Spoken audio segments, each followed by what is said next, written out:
Isang Sabado ng hapon nang mahati ang mundo ko. Kalalabas ko lang ng supermarket, dala ang aking mga pinamili. Halos walang laman ang paradahan. Matindi ang sikat ng araw sa semento. Naglalakad ako patungo sa aking sasakyan nang may pumigil sa akin. Isang pamilyar na kotse. Kumabog ang dibdib ko. Kotse ito ng anak kong si Dalisay. Nakahimpil sa isang sulok na malayo sa pasukan. Mamasa-masa ang mga bintana. May tao sa loob. Dahan-dahan akong lumapit at doon ko siya nakita. Ang anak kong natutulog sa upuan ng super, ang ulo ay nakasandal sa bintana, magulo ang buhok, at sa likod na upuan, balot sa isang kumot, ang apo kong si Santino, 5 taong gulang, tulog din. Naramdaman kong gumagalaw ang sahig sa ilalim ng aking mga paa. Kinatok ko ang salamin minsan, 2 beses. Nagising si Dalisay na nagulat. Tiningnan ako at sa kanyang mga mata ay may nakita akong hindi ko malilimutan. Takot. Ibinaba niya ang bintana. Sinubukang ngumiti. Ngunit nabasag ang ngiti bago pa man mabuo. Nay, anong ginagawa mo rito? Tanong ko. Ang boses ko ay mas matigas kaysa sa gusto ko. Bakit ka natutulog sa kotse kasama si Santino? Yumuko siya, kinagat ang labi at nang muli niya akong tingnan. Tumutulo na ang mga luha sa kanyang mga pisngi. Pinalayas ako ng asawa ko at ng biyenan ko sa bahay na binili mo. Sabi nila wala akong karapatan sa kahit ano. Huminto ang mundo. Inulit ko ang kanyang mga salita sa aking isipan minsan, 2 beses, na parabang sa pagulit ay magkakaroon sila ng ibang kahulugan. Ngunit hindi.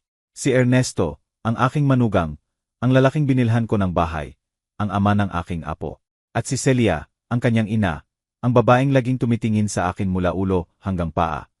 Pinalayas nila ang aking anak sa bahay na ako ang nagbayad.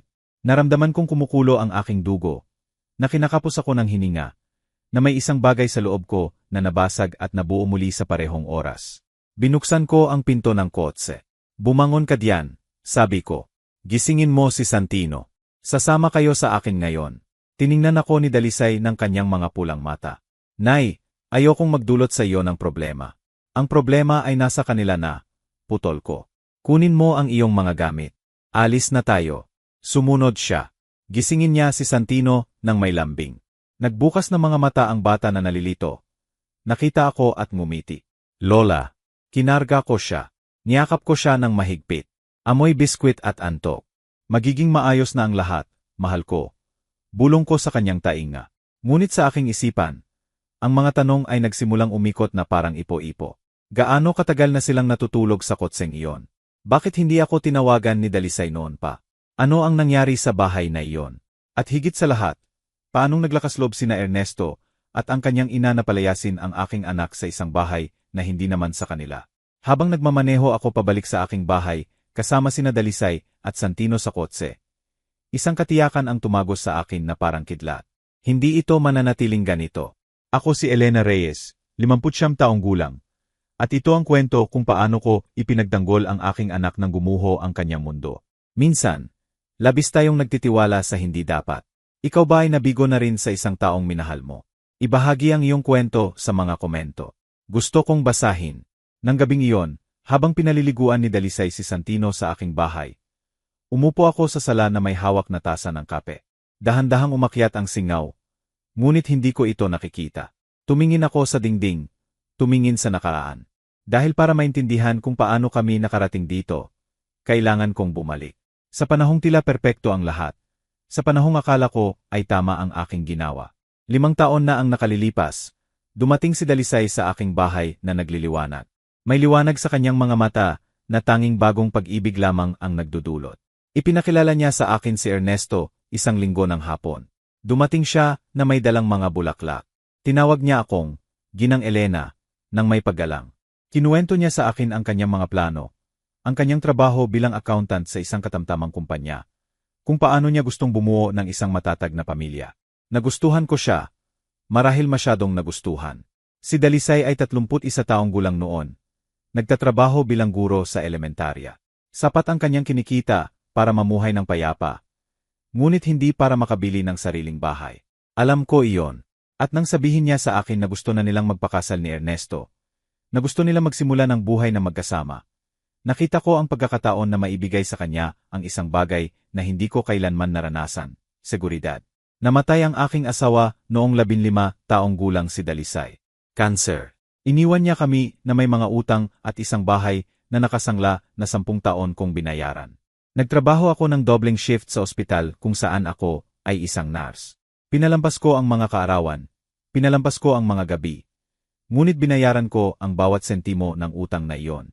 At nang sa wakas ay naging akin na ang bahay. Nanumpa ko na hindi mararanasan ng aking anak ang parehong bagay. Kaya nang ikasal si Dalisay, gumawa ako ng desisyon. Ibinenta ko ang isang lupaing minana ko sa aking ama. Isang lupain sa labas ng lungsod na itinago ko sa loob ng maraming taon. Ibinenta ko ito sa halagang 2,500,000 at sa perang iyon, bumili ako ng isang bahay. Isang magandang bahay, 3 silid-tulugan, malawak na pasyo sa isang tahimik na subdibisyon. Ang titulo ay inilagay ko sa aking pangalan, laging sa aking pangalan. Ngunit ibinigay ko ito kina Dalisay at Ernesto upang doon sila manirahan. Upang simulan nila ang kanilang pagsasama na may isang ligtas na bubong sa kanilang mga ulo. Naalala ko ang araw na ibinigay ko sa kanila ang mga susi. Nasa aking kusina iyon. Kaming 3 ay nakaupo sa paligid ng mesa. Kinuha ko ang mga susi mula sa aking bag at inilagay sa mesa. Ito ang inyong bahay, sabi ko. Alagaan ninyo ito. Alagaan ninyo ang isa't isa. Umiyak si Dalisay. Niyakap niya ako nang napakahigpit na halos hindi ako makahinga. Salamat, Nay. Salamat. Hindi mo alam kung gaano kalaki ang kahulugan nito para sa akin. Tumayo rin si Ernesto. Niyakap ako. Sinabi niya na ako ang pinakamabait na biyenan sa mundo. Na hindi niya ako bibigin kailanman. Naniwala ako sa kanya. Ang mga unang taon ay maganda, kahit sa panlabas. Dumarating si Dalisay para bisitahin ako linggo-linggo. Dinala niya sa akin si Santino nang siya ay isilang, isang magandang sanggol, malalaking mata at madaling tumawa. Kinakarga ko siya at naiisip, sulit ang lahat. Lahat ay sulit. Ngunit may mga bagay na hindi ko nakikita o ayaw kong makita. Tulad ng tumigil sa pagtatrabaho si Dalisay. Hiniling sa kanya ni Ernesto na magbitiw sa kanyang trabaho bilang guro upang alagaan si Santino. Ikinuwento niya ito sa akin na parang magandang balita. Sabi ni Ernesto mas mabuti raw na manatili ako sa bahay, na kaya niyang suportahan ang pamilya. Tumango ako, wala akong sinabi, ngunit may kumirot sa aking dibdib. O tulad ng si Celia, ang ina ni Ernesto, ay nagsimulang magpalipas ng mas maraming oras sa bahay. Binabanggit ito ni Dalisay ng pahapyaw. Ang biyenan ko ay madalas dumating kamakailan. Sabi niya gusto niyang tulungan ako kay Santino. Ngumiti ako. Sinabi kong maganda iyon, na masarap magkaroon ng suporta. Ngunit sa loob-loob ko, may isang munting tinig na bumubulong, mag-ingat. Hindi ko kailanman nagustuhan si Celia mula pa noong kasal. Siya ay isang 65 taong gulang na biyuda. Isa sa mga naniniwalang walang sinuman ang gumagawa ng mga bagay na kasing husay niya. Sa kasal, pinuna niya ang pagkain, pinuna ang mga bulaklak, pinuna hanggang sa damit ni Dalisay. Mas magiging elegante sana kung mas kaunti ang puntas. Sabi niya kay Ernesto ng sapat na malakas para marinig ko. Pinalampas ito ni Dalisay. Ako rin. Pagkakamali. Dahil sa paglipas ng panahon, hindi lamang bumibisita si Celia sa bahay. Nananatili siya ng ilang araw, linggo, at hindi kailanman tumanggi si Ernesto. Nagsimulang magbago si Dalisay. Hindi na siya madalas bumisita sa akin. Kapag dumarating siya, mukha siyang pagod, mas payat. Sinasabi niyang maayos ang lahat. Ngunit iba ang sinasabi ng kanyang mga mata. Tinatanong ko siya, kamusta na kayo ni Ernesto? Mabuti, Nay, mabuti. At ang biyenan mo? Alam mo na, matindi, pero magkasundo kami. Kasinungalingan. Mga kasinungalingang pinalampas ko, dahil gusto kong maniwala na masaya ang aking anak. Dahil napakalaki ng ipinuhunan ko sa pamilyang iyon, kaya ayaw kong tanggapin na may mali. 1 taon na ang nakalipas, noong Disyembre ng 2024, iyon ang huling Pasko na magkakasama tayong lahat. Sina Dalisay, Ernesto, Santino, Celia at ako. Naghapunan ako sa kanilang bahay. Sa aking bahay, si Celia ang nagluto. Hindi si Dalisay, si Celia. At sa buong hapunan, si Celia ay nagsalita ng nagsalita tungkol sa kung paano magpalaki ng mga anak, kung paano mamahala ng isang tahanan, kung paano ang mga babae noon ay marunong talagang gumawa ng mga bagay. Tahimik na kumakain si Dalisay. Tumango si Ernesto sa lahat ng sinasabi ng kanyang ina. Nagmamasid ako at nararamdaman ang bigat sa aking dibdib na lumalaki ng lumalaki. Nang umalis ako ng gabing iyon, niyakap ko si Dalisay sa pinto. Ayos ka lang ba, anak? Ngumiti siya. Ang ngiting hindi umabot sa kanyang mga mata. Nay, ayos lang ako. Dapat ay nagpumilit ako. Dapat ay mas marami akong itinanong. Dapat ay isinama ko siya ng gabing iyon. Ngunit hindi ko ginawa. At ngayon, nakaupo sa aking sala kasama ang aking anak, at apo na natutulog sa silid ng mga bisita. Naiintindihan ko na lahat ng maliliit na sandaling iyon na binaliwala ko ay bumuo ng bangungot na ito. Ang mga susi ng bahay na iyon ay nasa aking bag pa rin. Kinuha ko ang mga ito. Tiningnan ko sa liwanag ng lampara. Mga susi ng isang bahay na ako ang nagbayad, ng isang bahay na akin, ng isang bahay kung saan pinalayas ang aking anak na parang isang estranghero. Hinawakan ko ng mahigpit ang mga susi. Bukas, tatawag ako sa isang abogado. Ngunit bago yon, kailangan kong ikwento ni Dalisay ang lahat. Bawat detalye, bawat kahihiyan, bawat salitang sinabi sa kanya ng dalawang iyon. Dahil kung may isang bagay akong natutunan sa aking 59 taon ng buhay, ito iyon. Ang katotohanan ay laging lumalabas, at kapag lumabas ito, nakasusunog. Habang ikinukwento ko ang lahat ng ito, iniisip ko kung saan ka nakikinig. Isulat ang pangalan ng iyong lungsod sa mga komento. Kinaumagahan, nagising ako sa amoy ng bagong timplang kape. Dahan-dahan akong bumangon. Ang aking mga buto ay lumangit-ngit tulad ng dati. Ang 59 taon ay hindi biro. Bumaba ako sa hagdanan at nakita ko si Dalisay sa kusina. Naghahanda siya ng scrambled eggs. Si Santino ay naglalaro sa sahig ng salagamit ang ilang lumangkot-sekotsehan na itinago ko para sa kanyang pagbisita. Magandang umaga, Nay, sabi niya nang hindi tumitingin sa akin. Magandang umaga, anak. Umupo kami para mag-almusal. Kumain si Santino ng may gana. Halos hindi kumain si Dalisay. Hindi rin ako gutom. Ngunit alam kong kailangan naming mag-usap. Nang matapos si Santino, pinapanood ko siya ng mga cartoons sa aking silid. Isinara ko ang pinto. Umupo sa harap ni Dalisay sa mesa sa kusina. Ikwento mo sa akin ang lahat, sabi ko, mula sa simula. Yumuko siya, kinuskos ang kanyang mga kamay, huminga ng malalim. Hindi ko alam kung saan magsisimula. Magsimula ka kung kailan nagsimulang magbago ang mga bagay. Tumango si Dalisay at nagsalita. Ikinuwento niya na sa unang 2 taon ng kanilang pagsasama, maganda ang lahat. Si Ernesto ay malaga, masipag magtrabaho, umuwi at nakikipaglaro kay Santino. Hinalikan niya ito bago matulog. Sinasabi niyang mahal niya ito. Ngunit nang mag-2 taong gulang si Santino, may nagbago. Nagsimulang umuwi ng gabi si Ernesto. Sinasabi niyang maraming trabaho sa opisina, na mayroon siyang mahahalagang proyekto. Naniwala si Dalisay sa kanya. Bakit naman hindi siya maniniwala? Ngunit kasabay ng pag-uwi ng gabi, ay may iba pang mga bagay. Nagsimulang mas madalas silang bisitahin ni Celia. Sa simula, maikling pagbisita lamang, 1 oras, 2 oras. Umiinom ng kape, nakikipaglaro kay Santino, umuwi. Pagkatapos ay nagsimula siyang manatili para sa tanghalian. Pagkatapos ay hapunan. Pagkatapos ay nagsimula siyang magbigay ng opinyon kung paano magluto si Dalisay. Maalat masyado ang sopas, Dalisay. Mataas ang presyon ni Ernesto. Dapat mong ingatan yan. Hindi ganyan ginagawa ang sarsang iyan. Ituturo ko sa iyo kung paano ko ito ginagawa. Bakit mo binibigyan ng maraming candy si Santino? Dapat kumain ng prutas ang mga bata, hindi tsokolete. Nagdiis si Dalisay, ngumiti, nagsabing, salamat sa payo. Ngunit sa loob-loob niya, may isang bagay na unti-unting nababasag. At hindi siya kailanman ipinagtanggol ni Ernesto. Kapag nagrereklamo si Dalisay, sinasabi niya, ina ko siya, gusto lang niyang tumulong. Huwag mo siyang pansinin kung ayaw mo. Alam mo naman kung paano siya. Bakit kailangan mong palakihin ang lahat? Kaya tumigil na sa pagrereklamo si Dalisay. 2 taon na ang nakalipas. Noong Marso ng 2023, dumating si Celia na may dalang 2 maleta. Mananatili ako ng ilang araw, anunsyo niya. Nasa pagsasaayos ang aking bahay. Pumayag si Ernesto nang hindi kumonsulta kay Dalisay. Ang ilang araw na iyon ay naging 2 linggo. Pagkatapos ay 1 buwan. Pagkatapos ay 3 buwan. Kinuha ni Celia ang kontrol sa kusina. Nagluluto siya araw-araw. Pinupuna ang bawat bagay na ginagawa ni Dalisay. Sinasabi niya kung paano tiklupin ang mga damit, kung paano linisin ang sahig, kung paano paliguan si Santino. Hindi ganyan naglilinis ng banyo, Dalisay. Tingnan mo, ituturo ko sa iyo. Hindi mo maaring hayaang manood ng telebisyon si Santino ng matagal. Ako, noong pinalalaki ko si Ernesto, bibili ka na naman ng tatak na iyon ng sabong panlaba. Mas mahal at pareho lang naman ang linis. Ikinuwento ni Dalisay ang lahat, habang tumutulo ang mga luha sa kanyang mga pisngi.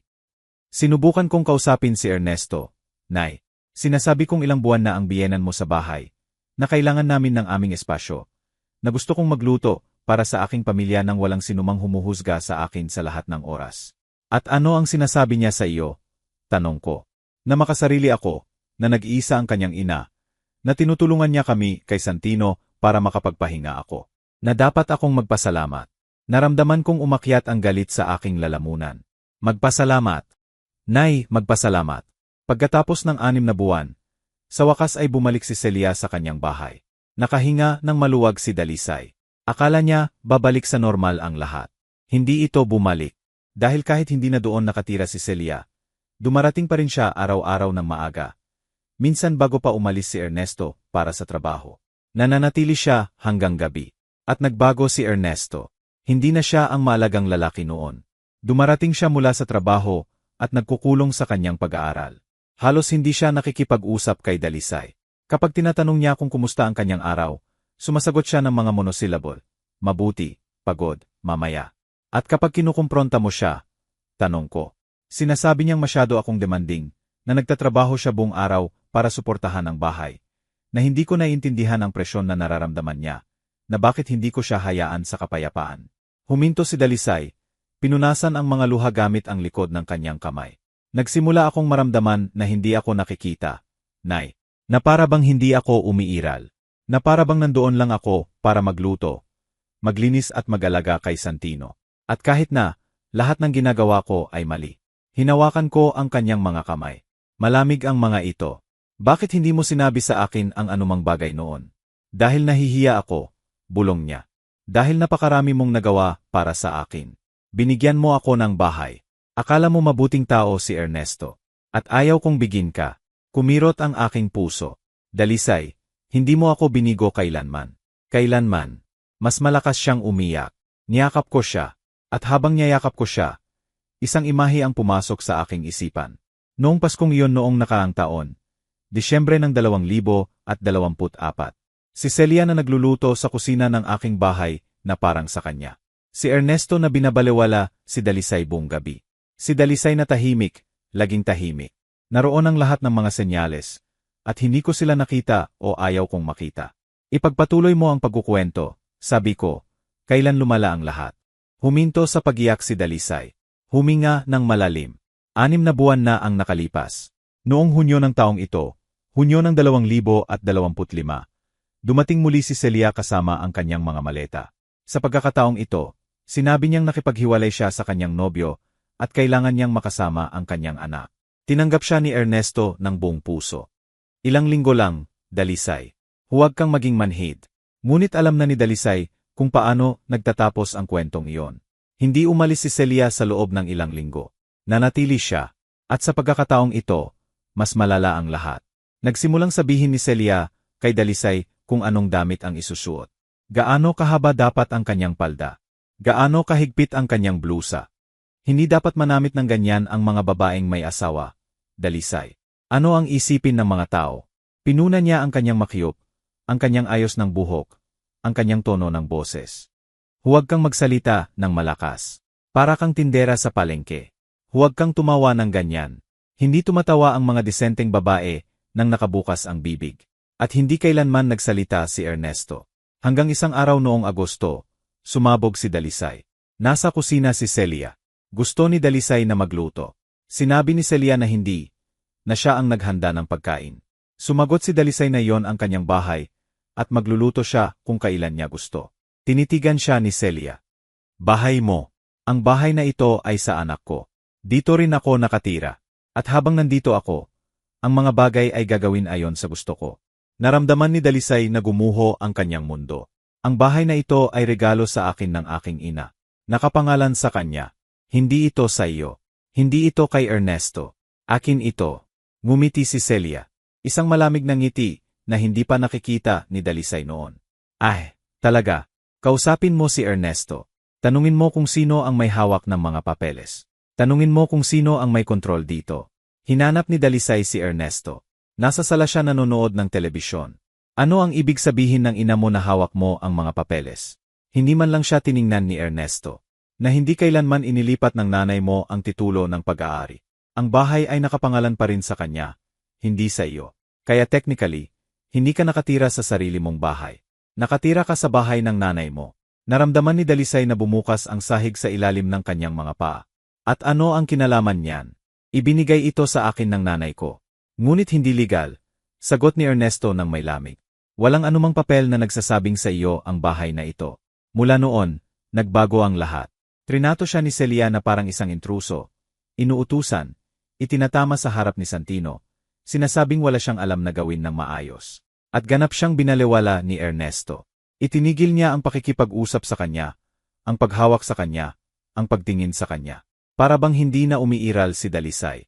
At kapag sinubukan niyang magreklamo, sinasabi ni Ernesto, kung ayaw mo, umalis ka.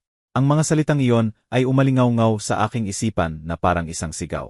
Kung ayaw mo, umalis ka. Na para bang napakadali. Na para bang walang anak si Dalisay. Na para bang hindi iyon ang bahay na binili ko para sa kanya.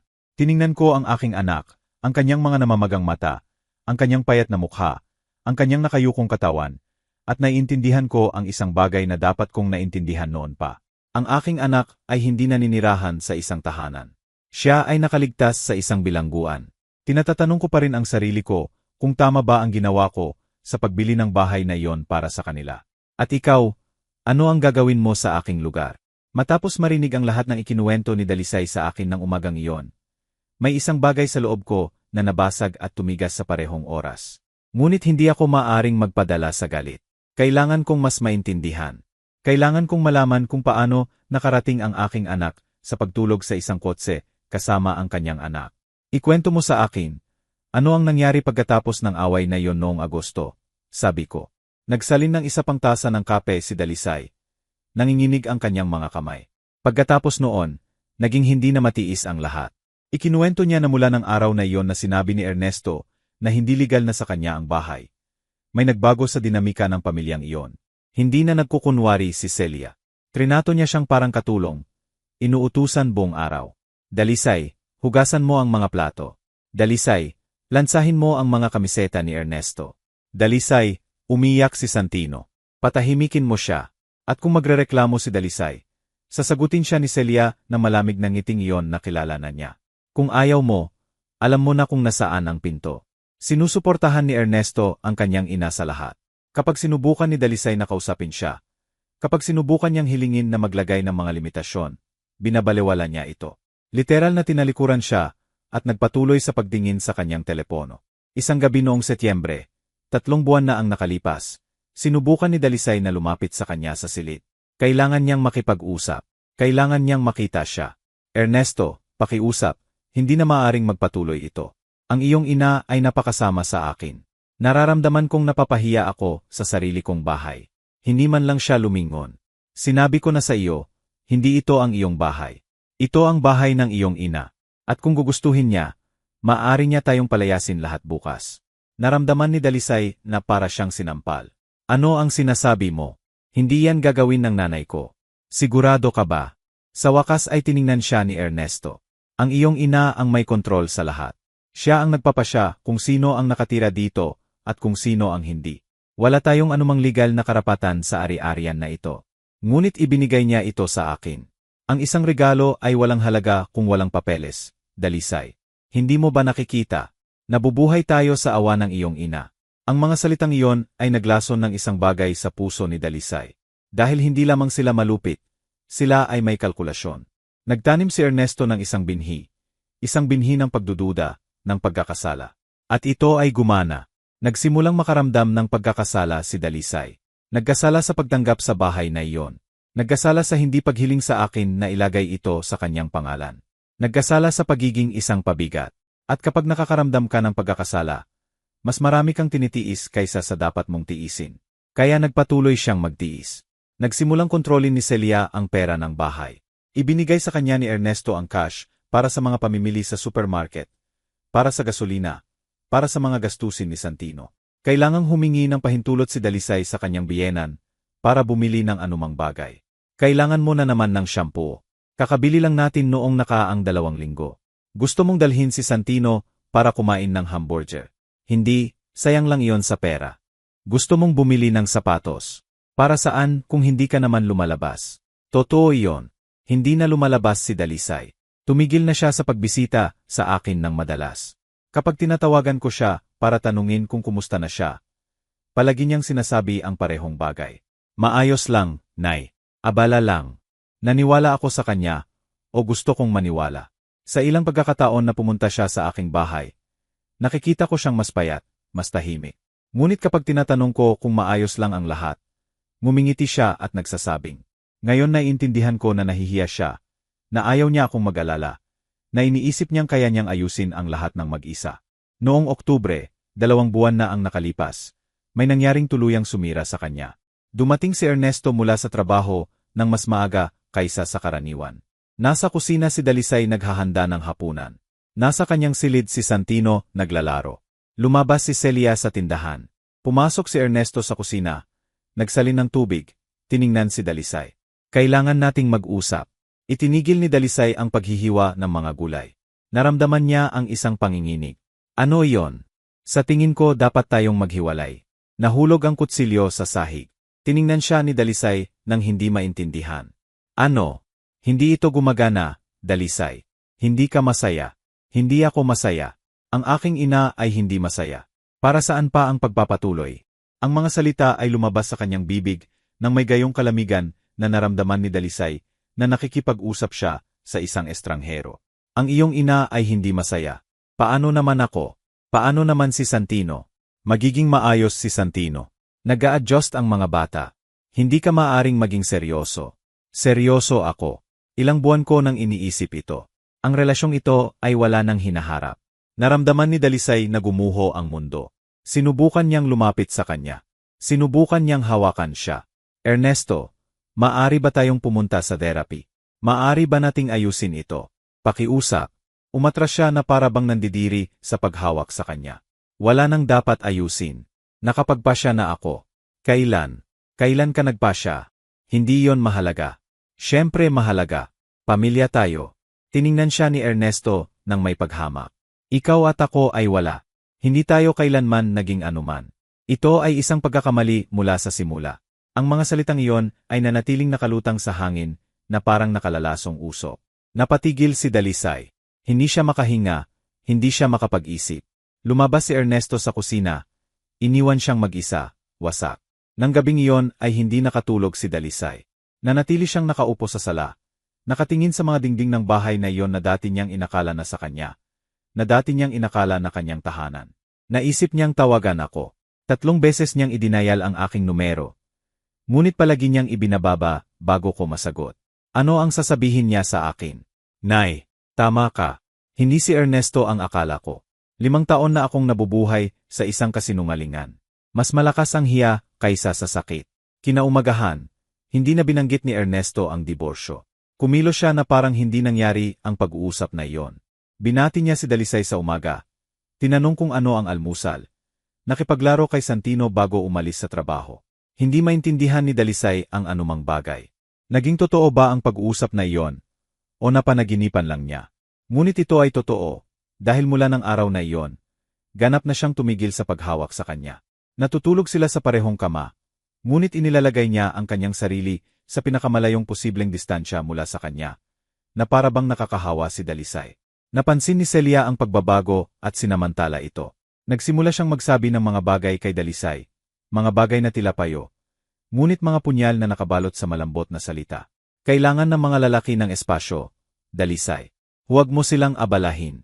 Si Ernesto ay nagtatrabaho ng husto. Dapat kang maging mas maunawain. Ang mga asawang hindi nag-alaga sa kanilang mga asawa ay nawawalan sila. At si Dalisay, wasak na tulad niya, nagsimulang maniwala. Nagsimula siyang isipin na siya ang problema, na kung mas masarap siyang magluto, kung mas maganda siyang tingnan, kung mas kaunti siyang magsalita, kung mas kaunti siyang umiral. Marahil ay mamahalin siyang muli ni Ernesto. Kaya sumuko siya, naging hindi nakikita. Nagluto siya ng kung ano ang iniutos ni Celia. Nagsuot ng kung ano ang inaprubahan ni Celia. Nagsalita lamang kapag may nagtanong sa kanya. At kahit na, hindi ito sapat, dahil hindi asawa at manugang ang gusto ni na Ernesto at Celia. Gusto nila ng isang anino. At kapag hindi na nila kailangan ang anino na iyon, gusto nilang mawala ito. Noong Nobyembre, 1 buwan na ang nakalipas, sa wakas ay bumisita si Dalisay sa akin. Dumating siya isang Huwebes ng hapon. Kasama niya si Santino. Tumakbo ang bata para yakapin ako. Nanatili si Dalisay sa pinto. Nakita ko siya at alam kong may napakasamang nangyayari. Labis siyang pumayat. Mayroon siyang malalalim na maitim na bilog sa ilalim ng kanyang mga mata. Walang kinang ang kanyang buhok. Maluwag sa kanya ang damit. Dalisay, ano ang nangyayari sa iyo? Wala, Nay. Pagod lang ako. Pagod saan?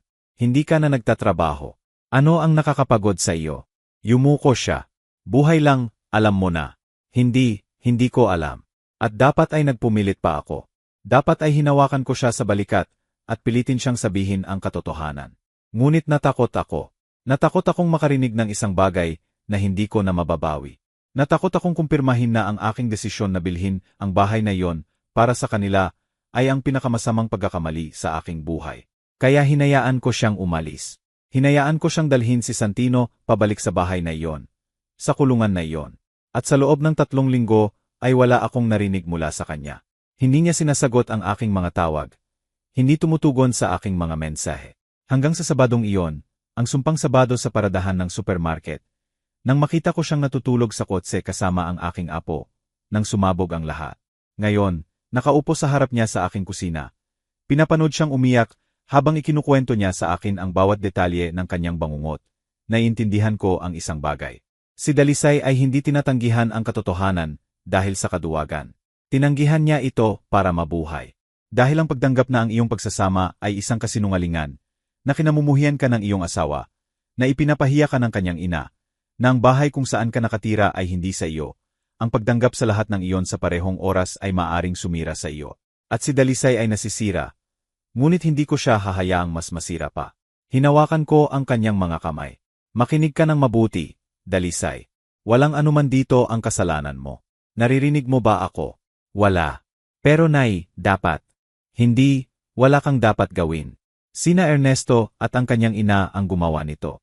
Minanipula ka nila, inilayo ka, pinaramdam sa iyo na wala kang halaga. Ngunit nagkamali sila. Tiningnan ako ni Dalisay ng kanyang mga pulang at pagod na mata. At ano ang gagawin ko ngayon? Ngumiti ako. Ngunit hindi ito isang matamis na ngiti. Ito ay isang ngiti ng digmaan. Ngayon ay magpapahinga ka, magpapagaling ka, at gagawin ko ang dapat kong ginawa mula sa simula. Ano? Protektahan ka. Nang hapong iyon, habang natutulog si Dalisay at nanonood ng mga cartoons si Santino, kinuha ko ang aking telepono. Hinanap ko ang kontak ni Roberto Mendoza, isang abogado na kilala ko mula sa ospital. Isang mabuting tao, tapat, walang awa kapag kinakailangan. Sumulat ako sa kanya, Roberto, kailangan ko ang iyong tulong. Agarang, sagot niya sa loob ng 5 minuto. Ano ang kailangan mo, Elena? Kailangan kong palisin ang 2 tao sa isang bahay na akin. At kailangan kong maging legal, mabilis at tiyak ito. Pumunta ka sa aking opisina sa Lunes. Dalhin mo lahat ng papeles ng ari-arian. Nandoon ako. Itinago ko ang telepono, tumingin sa bintana. Ang langit ay kulay abo, amoy ulan. At sa unang pagkakataon sa loob ng ilang linggo, naramdaman ko ang isang bagay na parang pag-asa. Dahil naglilinis ang mga bagyo, at ang bagyong ito ay nagsisimula pa lamang. Dumating ang Lunes ng mas mabilis kaysa sa inaasahan ko. Nagising ako ng maaga. Inihanda ko ang almusal para kina Dalisay at Santino. Ang aking anak ay nanatili sa isang uri ng pagkahilo, na parabang naroroon ang kanyang katawan ngunit ang kanyang kaluluwa ay nawawala sa isang madilim na lugar. Lalabas ako ng ilang oras ngayon. Sabi ko habang inihahain ko ang kape. Ayusin ko ang ilang bagay. Tumango siya nang hindi nagtatanong. Kumakain ng hotcakes na may honey si Santino. May tsokolete sa kanyang mukha. Pinunasan ko ito ng isang panyo. Saan ka pupunta, Lola? Tanong niya sa akin na munting boses na iyon na nagpapalambot sa aking puso. Upang ayusin ang ilang mahahalagang bagay, mahal ko. Ngunit babalik ako agad. Bago umalis, hinanap ko sa aking file cabinet ang lahat ng papeles ng bahay. Ang orihinal na titulo, ang mga resibo ng pagbabayad, ang mga patunay ng mga serbisyo na binabayaran ko sa lahat ng mga taon na ito. Kuryente, tubig, gas, amilyar. Lahat ay nakapangalan sa akin. Laging nakapangalan sa akin. Inilagay ko ang lahat sa isang folder at umalis patungo sa opisina ni Roberto Mendoza. Ang kanyang opisina ay nasa sentro ng lungsod. Isang lumang gusali ngunit maayos na inaalagaan. Ikatlong palapag. Umakyat ako sa hagdanan. Ang aking mga tuhod ay nagprotesta. Ngunit binaliwala ko sila. May mas mahahalagang bagay akong iniisip. Niyakap ako ni Roberto. Ilang taon na kaming magkakilala. Nagtrabaho kami na magkasama sa ilang kaso sa ospital. Mga pagkakamali sa medisina, mga aksidente sa trabaho. Siya ay isang seryosong abogado. Isa sa mga hindi nangangako ng hindi niya kayang tuparin. Elena, umupo ka. Ikwento mo sa akin kung ano ang nangyayari. Umupo ako sa harap ng kanyang mesa, huminga ng malalim, at ikinuwento ang lahat. Ikinuwento ko ang bahay na binili ko para kay Dalisay, kung paano ko ito ibinigay sa kanya para doon siya manirahan kasama si Ernesto, kung paano nanirahan doon si Celia na parang sa kanya, kung paano nila ipinahiya ang aking anak araw-araw, kung paano nila siya pinalaya sa kalsada. Nakikinig si Roberto nang hindi sumasabat. Nagsusulat siya ng mga tala. Nang matapos ako, inalis niya ang kanyang salamin at kinuskos ang kanyang mga mata. Hayaan mong tingnan ko ang mga papeles. Ibinigay ko sa kanya ang folder. Maingat niyang sinuri ang bawat dokumento. Ang titulo, ang mga resibo, ang mga patunay. Pagkatapos ng 10 minuto, itinaas niya ang kanyang tingin. Napakalinaw nito, Elena. Ang bahay ay nakapangalan sa iyo. Ikaw ang nag-iisang legal na may-ari. Sina Ernesto at ang kanyang ina ay walang anumang karapatan sa ari-arian na iyon. Kaya, maaari ko ba silang paalisin? Ngunit may proseso. Hindi ka maaaring dumating lang at palayasin sila sa kalsada. Kailangan mong magsimula ng isang kaso ng pagpapaalis. Maaari itong tumagal ng 3 hanggang 6 na buwan. Naramdaman kong bumagsak ang aking tiyan. 6 na buwan. Roberto, wasak ang aking anak. Hindi siya maaaring maghintay ng 6 na buwan. Naiintindihan ko ang iyong pagmamadali. Ngunit malinaw ang batas. 5 taon na silang nakatira doon. Kahit na wala silang anumang legal na karapatan, mayroon silang tinatawag na possession. Sa katunayan, kailangang sundin ang proseso. Sumandal ako sa upuan, ipinikit ang aking mga mata. 6 na buwan, kalahating taon. Samantala, sina Ernesto at Celia ay patuloy na naninirahan sa aking bahay na parang walang nangyari. May paraan ba para mapabilis ito? Nag-isip sandali si Roberto. Maaari tayong humiling ng isang protection order para kay Dalisay kung mayroong ebidensya ng karahasan o banta. Walang pisikal na karahasan. Lahat ay psikolohikal. Mas nagpapahirap iyan sa mga bagay. Ang psikolohikal na karahasan ay mas mahirap patunayan. Paano naman si Santino? Ang pag-abandona sa isang menor de edad ay hindi ba binibilang? Nagliwanag ang mga mata ni Roberto. Naman, kung pinalayas ni Ernesto ang kanyang asawa at anak sa kalsada, iyon ay pag-abandona sa tahanan, pag-abandona sa mga obligasyon sa pamilya. Iyon ay maaari nating gamitin. Para saan? Upang humiling ng isang pansamantalang suporta sa pagkain at upang palakasin ang kaso ng pagpapaalis. Kung mapatunayan natin na inabandona ni Ernesto ang kanyang mga responsibilidad bilang ama, ang hukom ay maaring mas maging receptive sa utos ng pagpapaalis. Bumalik ang kaunting pag-asa sa aking dibdib. Ano ang kailangan mo sa akin? Kailangan kong pumunta si Dalisay at magpahayag ng lahat ng nangyari. Kailangan ko ng mga petsa, mga saksi kung mayroon, mga text message, mga email, anumang bagay na magpapatunay sa pang-abuso at pag-abandona. Ibibigay ko sa iyo. At kailangan mong bigyan ako ng pahintulot na kumilos sa iyong pangalan bilang may-ari ng ari-arian. Pinahintulutan. Gawin mo ang dapat mong gawin. Ngumiti si Roberto. Ito ay isang ngiti ng isang abogado na malapit nang pumasok sa digmaan. Babawiin natin ang iyong bahay, Elena. At gagawin nating magbayad si Ernesto ng suporta para sa batang iyon. Ipinapangako ko sa iyo. Lumabas ako sa kanyang opisina na mas malakas, mas nakatuon. Ngunit alam ko rin na nagsisimula pa lamang ito. Pabalik sa bahay, dumaan ako sa supermarket. Bumili ako ng pagkain para sa linggo. Habang itinutulak ko ang cart sa mga pasilyo, hindi tumitigil sa pag-iisip ang aking isipan. Kailangan kong makakuha ng mas maraming impormasyon mula kay Dalisay.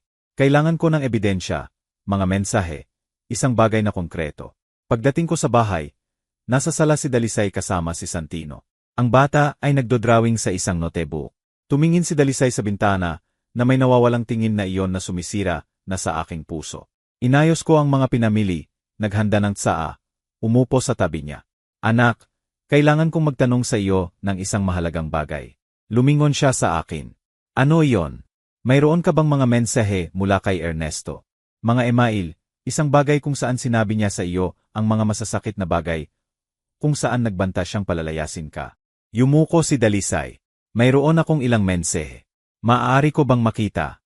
Nag-alinlangan siya. Ngunit sa wakas ay kinuha niya ang kanyang telepono. Binuksan ito. Hinanap niya ang kanyang mga pag-uusap kay Ernesto. Ipinasa sa akin ang telepono. Nagsimula akong magbasa. Ang nakita ko ay nagpakulo sa aking dugo. May mga mensahe mula Setyembre, Oktubre, Nobyembre. Lahat ay may parehong malamig, mapanghamak, malupit na tono. Huwag mo akong hanapin kapag lumabas ka. Gabi na ako uwi. Sabihin mo sa nanay ko na initin ang pagkain ko. Ang luto mo ay napakapangit. Bakit ka palaging umiiyak? Para kang bata. Si Santino ay hindi na matiis. Kontrolin mo siya. Hindi ko na kayang makita ka. Nandidiri ako sa iyo.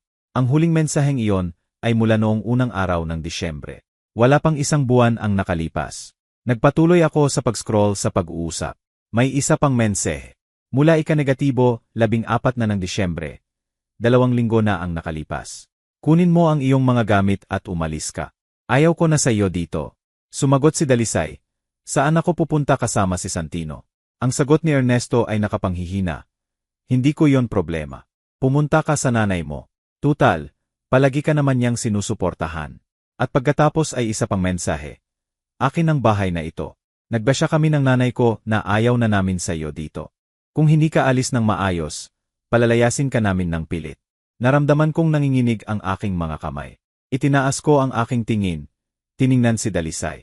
Bakit hindi mo ito ipinakita sa akin noon? May mga luha sa kanyang mga mata. Dahil nahihiya ako, Nay. Nahihiya akong aminin na ang aking pagsasama ay isang kabiguan. Nahihiya akong aminin na ang lalaking pinili ko ay isang halimaw. Niyakap ko siya ng mahigpit. Wala kang dapat ikahiya. Siya ang dapat mahiya. Siya at ang kanyang ina. Kinuha ko ng litrato ang bawat mensahe. Ipinadala ko sa aking telepono. Ito ang ebidensyang kailangan ni Roberto. Dalisay, ang mga mensaheng ito ay ginto. Sa pamamagitan nito, mapapatunayan natin ang pag-abandona. Mapapatunayan natin na pinalayas ka ni Ernesto sa bahay nang walang anumang legal na dahilan. At ano ang silbi niyan? Nagsisilbi itong paraan upang mapaalis siya sa aking bahay. Upang magbayad siya ng suporta sa pagkain para kay Santino. Upang harapin niya ang mga kahihinatnan ng kanyang ginawa. Sa unang pagkakataon sa loob ng ilang araw, nakita ko ang isang bagay na parang pag-asa sa mga mata ng aking anak. Talaga bang sa tingin mo mananalo tayo? Hindi ko iniisip. Alam ko.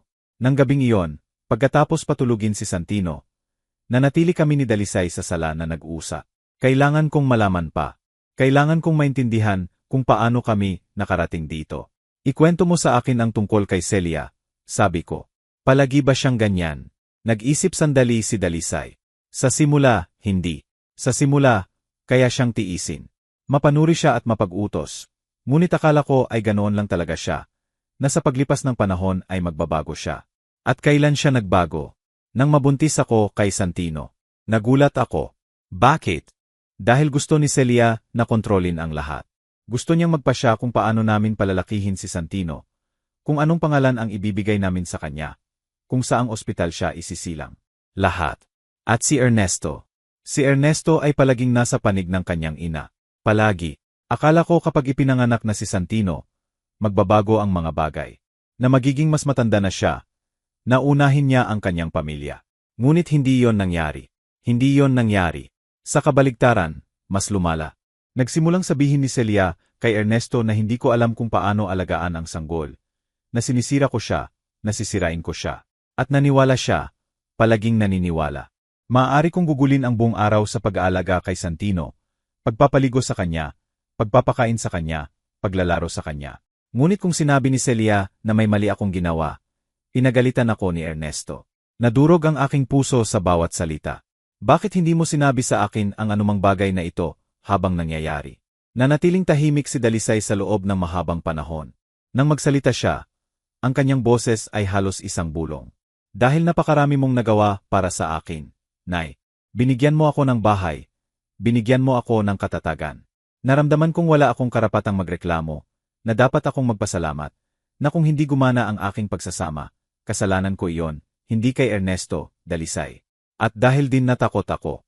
Natakot akong kung maghihiwalay kami, mawawala sa akin ang bahay, mawawalan ako ng lahat, at magdurusa si Santino. Ngunit akin ang bahay.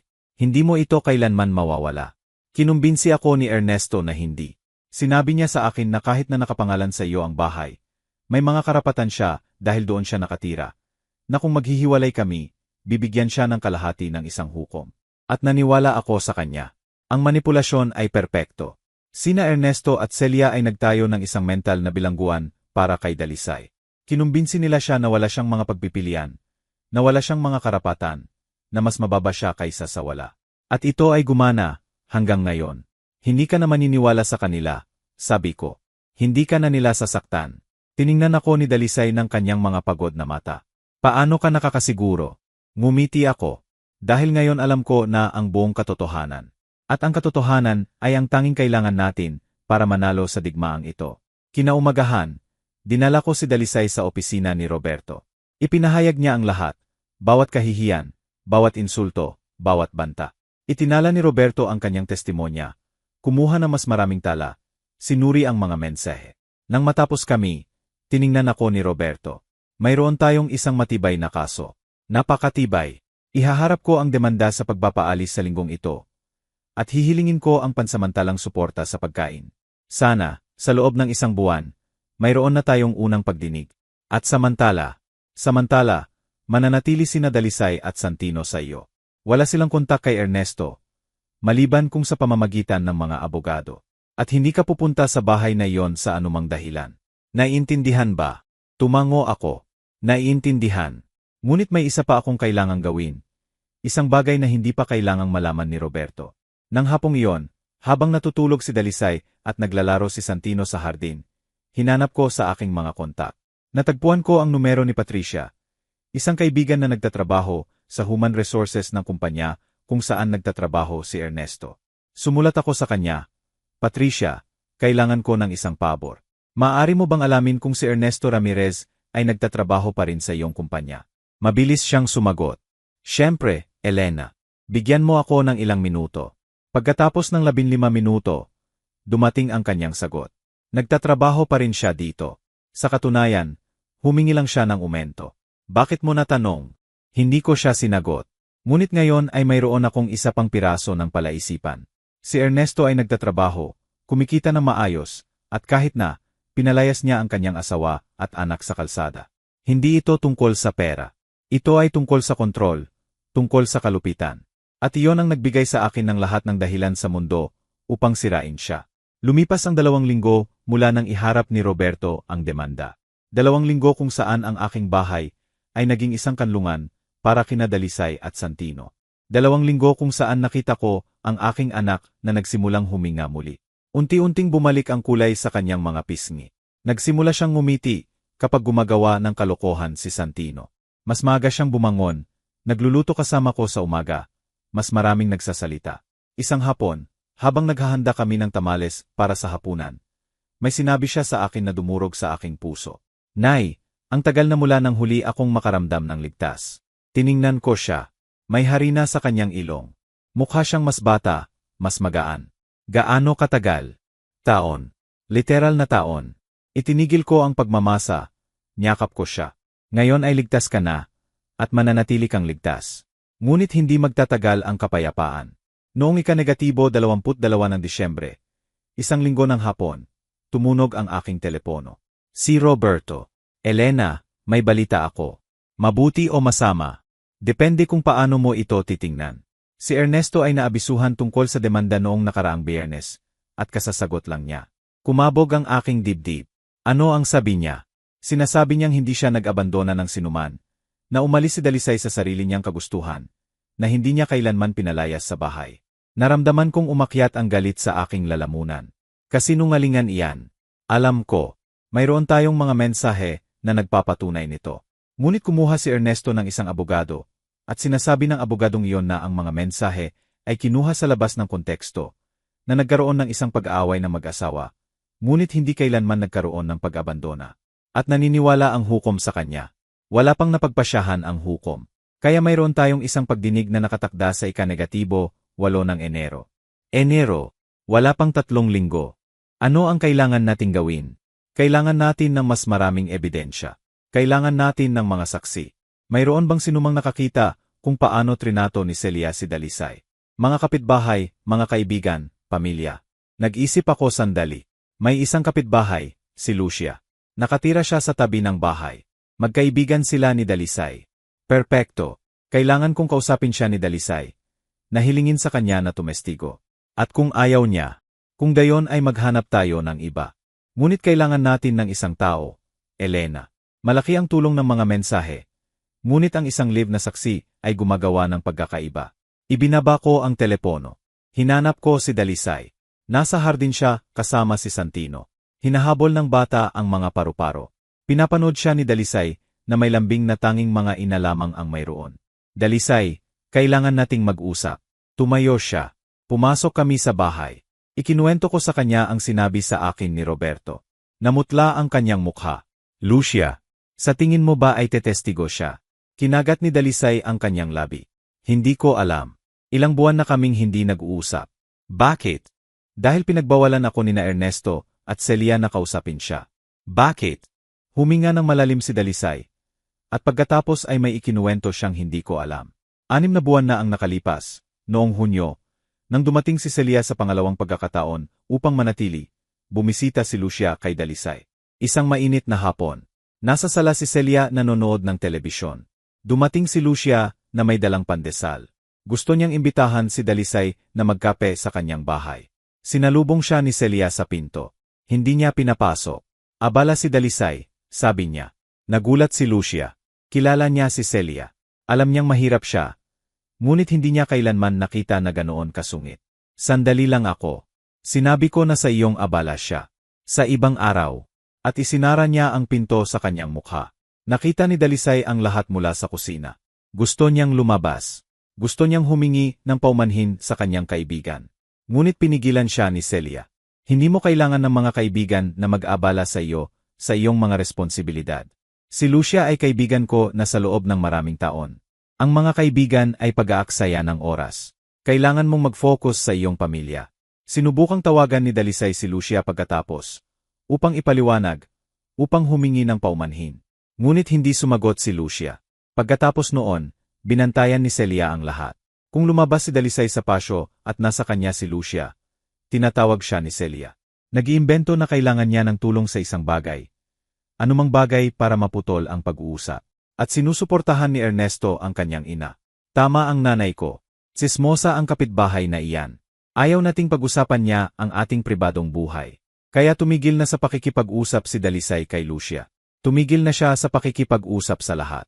Naiwan siyang ganap na mag-isa. At sa tingin mo ba ay nakatira pa rin doon si Lucia? Tanong ko. Hindi siya lilipat.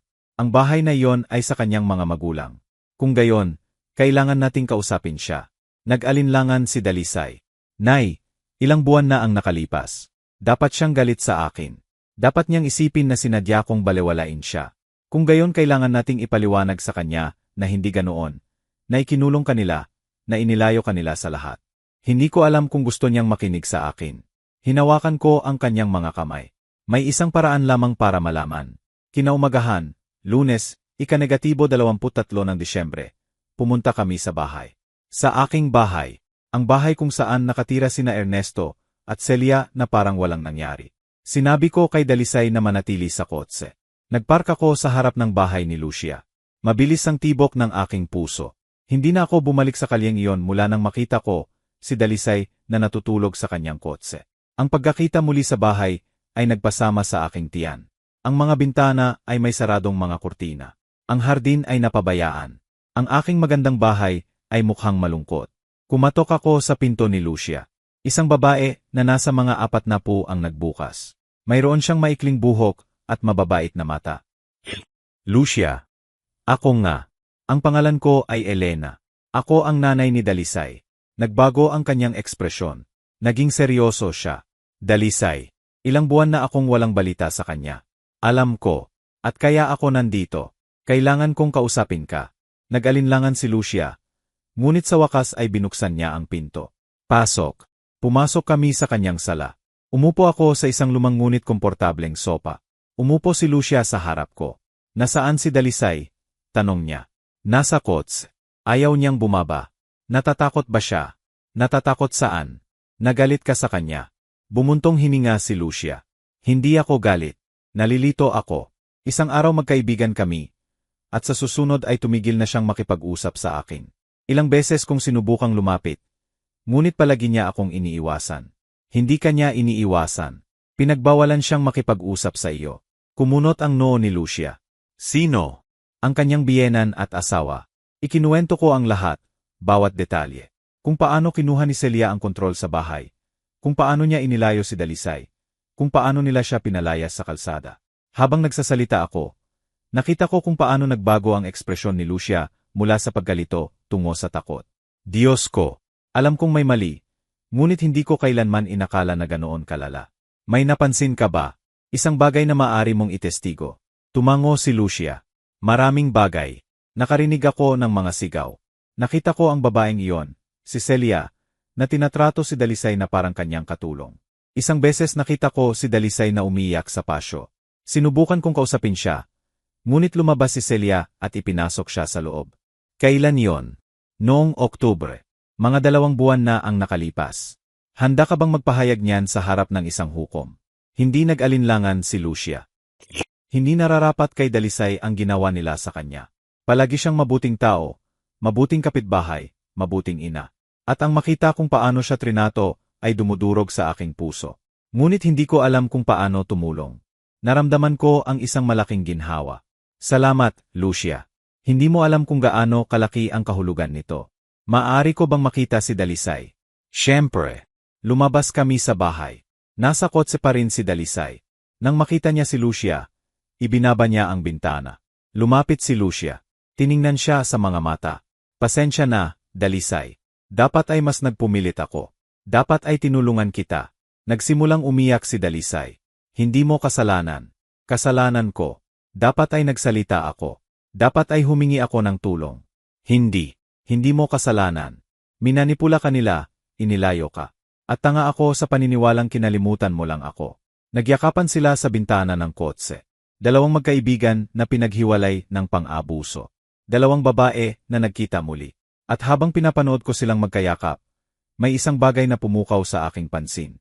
Bumukas ang pinto ng aking bahay at lumabas si Celia. Nakita niya ako, si Dalisay, si Lucia. Nagbago ang kanyang mukha. Namula ito sa galit. Anong ginagawa ninyo dito? Sigaw niya mula sa kanyang hardin. Hindi ako sumagot. Tiningnan ko lang siya. Naglakad si Celia patungo sa amin. Bawat hakbang ay isang banta. Pribadong ari-arian ito. Wala kayong karapatang narito. Ngumiti ako. Ito ay isang malamig na ngiti. Akin ang ari-arian na ito, Celia. Binayaran ko ang bawat sentimo ng bahay na ito. At wala kang anumang karapatang narito. Nag-iba ang kanyang mukha sa galit. Sinungaling. Ang bahay na ito ay sa anak ko. Ang iyong anak ay walang kahit isang papel na nagpapatunay niyan. Hawak ko ang lahat ng titulo, lahat ng resibo. At mayroon akong isang demanda sa pagpapaalis na may pangalan mo. At ni Ernesto. Namutla si Celia. Ano? Naabisuhan ka na ba? O hindi sinabi sa iyo ng iyong abogado? O nagbingi-bingihan ka? Ngunit sa loob ng 3 linggo ay mayroong isang pagdinig. At kapag natapos ang pagdinig na iyon, alis ka sa aking bahay. Mayroon ka man o walang mga gamit. Nasa iyo iyan. Hindi mo maaaring gawin iyan. Siyempre maaari ko. At gagawin ko. Lumabas si Ernesto sa bahay. Nakasuot siya ng pajama, magulo ang buhok. Mukha siyang mas payat kaysa sa huling pagkakataon na nakita ko siya. Ano ang nangyayari dito? Itinuro ni Celia sa amin. Ang mga baliw na ito ay nagsasabing palalayasin nila tayo sa bahay. Tiningnan ako ni Ernesto. Pagkatapos ay tiningnan si Dalisay. May isang bagay sa kanyang tingin. Pagkakasala. Takot. Hindi ko alam. Ginang Elena, maaari ba nating ayusin ito ng maayos? Wala nang dapat ayusin, Ernesto. Pinalayas ninyo ang aking anak at apo sa kalsada. Hinayaan ninyo silang matulog sa isang kotse. At inakala ninyong walang magiging kahihinatnan. Hindi ko sila pinalayas. Hawak ko ang iyong mga mensahe. Bawat isa. Kunin mo ang iyong mga gamit at umalis ka. Pamilyar ba? Nanatiling tahimik si Ernesto. Sa ika-8 ng Enero, magkita tayo sa korte. Pagpapatuloy ko. Magdala ka ng isang magaling na abogado. Dahil kakailanganin mo siya. Sumakay ako sa kotse. Nanginginig pa rin si Dalisay. Kumaway si Lucia sa amin. Umandar ako, at habang papalayo, nakita ko sa salamin sa likuran kung paano nakatayo sina Celia at Ernesto sa gitna ng kalye. Hindi gumagalaw, talunan. At sa unang pagkakataon sa loob ng ilang linggo, Naramdaman kong nagsisimula ng bumalanse ang mga bagay. Hindi palaging mabilis ang hustisya. Ngunit kapag dumating ito ng may lakas. At malapit na nilang matutunan iyon. Dumating ang Pasko 2 araw pagkatapos, Disyembre 25, isang petsa na karaniwang nagpupuno sa aking bahay ng kagalakan. Ngunit sa taong ito ay may halong pait. Pinalamutyan namin ni Dalisay ang puno kasama si Santino. Ang bata ay nagsasabit ng mga bola nang may labis na sigasig na halos matumba niya ang puno ng 2 beses. Tumawa kami, nagluto. Gumawa kami ng ponche, nagbalot ng mga regalo. Ngunit may isang anino sa lahat. Isang anino na may anyo ng isang pagdinig sa korte. Isang anino na papalapit araw-araw. Sa gabi ng Pasko, pagkatapos matulog si Santino na naghihintay kay Santa Claus, umupo kami ni Dalisay sa sala na may tig-isang baso ng eggnog. Ano ang iniisip mo? Tanong ko. Tumingin siya sa mga ilaw ng puno. Ang mga munting ilaw na iyon na kumikislap na parang maliliit na bituin. Sa lahat ng nawala sa akin, Nay. Ano ang ibig mong sabihin? Nawalan ako ng 5 taon ng aking buhay sa isang lalaking hindi ako minahal. Nawalan ako ng trabaho. Nawalan ako ng mga kaibigan. Nawalan ako ng dignidad. Hinawakan ko ang kanyang kamay. Hindi mo nawala ang iyong dignidad. Kinuha nila ito sa iyo. Ngunit binabawi mo ito. Sa tingin mo ba? Alam ko. Ngumiti siya. Isang malungkot na ngiti. Minsan iniisip ko kung mayroon bang anumang totoo sa aking naranasan. Kung minahal man ako ni Ernesto, kahit kaunti. Hindi ko alam, anak. Siya lang ang nakakaalam. Ngunit ang alam ko ay hindi ng insulto, hindi nag-iisa, hindi sumisira ang tunay na pag-ibig. At ang ginawa niya sa iyo ay hindi pag-ibig. Tumango si Dalisay, uminom mula sa kanyang eggnog, nanatiling tahimik sa loob ng mahabang panahon. Alam mo ba kung ano ang pinakamalungkot? Sabi niya sa wakas. Ano? Na sa loob ng mahabang panahon, akala ko ay nararapat sa akin ang pagtrato na iyon. Akala ko kung mas magsisikap ako, kung mas magiging mabuting asawa, mas mabuting manugang, mas mabuting ina, magbabago ang mga bagay. Ngunit hindi sila nagbago. Hindi, dahil hindi ako ang problema. Siya at ang kanyang ina ang palaging problema. Nag-toast kami gamit ang aming mga baso para sa katotohanan, para sa kalayaan, para sa mga bagong simula. Ang mga sumunod na araw ay lumipas sa isang uri ng tensyonadong katahimikan. Nagsimulang magmukhang mas malakas si Dalisay. Nagsimula siyang magsalita tungkol sa paghahanap muli ng trabaho, sa pagbabalik sa pagtuturo, sa muling pagtatayo ng kanyang buhay. Naglaro si Santino sa hardin araw-araw.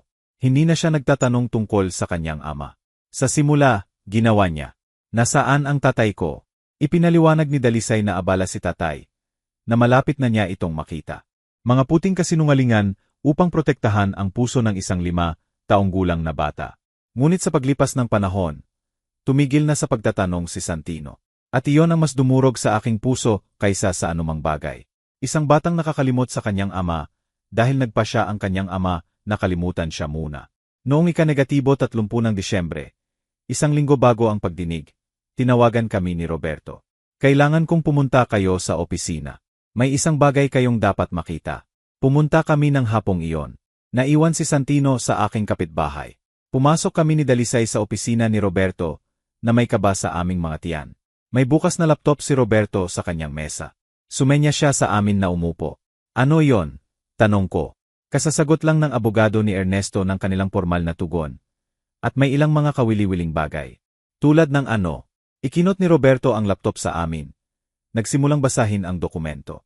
Ang abogado ni Ernesto ay nag-aarge na si Dalisay ay kusang loob na inabandona ang tahanan ng mag-asawa. Nakinuha niya ang bata nang hindi kumonsulta sa ama, na sinusubukan niyang ilayo si Santino kay Ernesto. Namutla si Dalisay. Kasinungalingan iyan. Lahat ay kasinungalingan.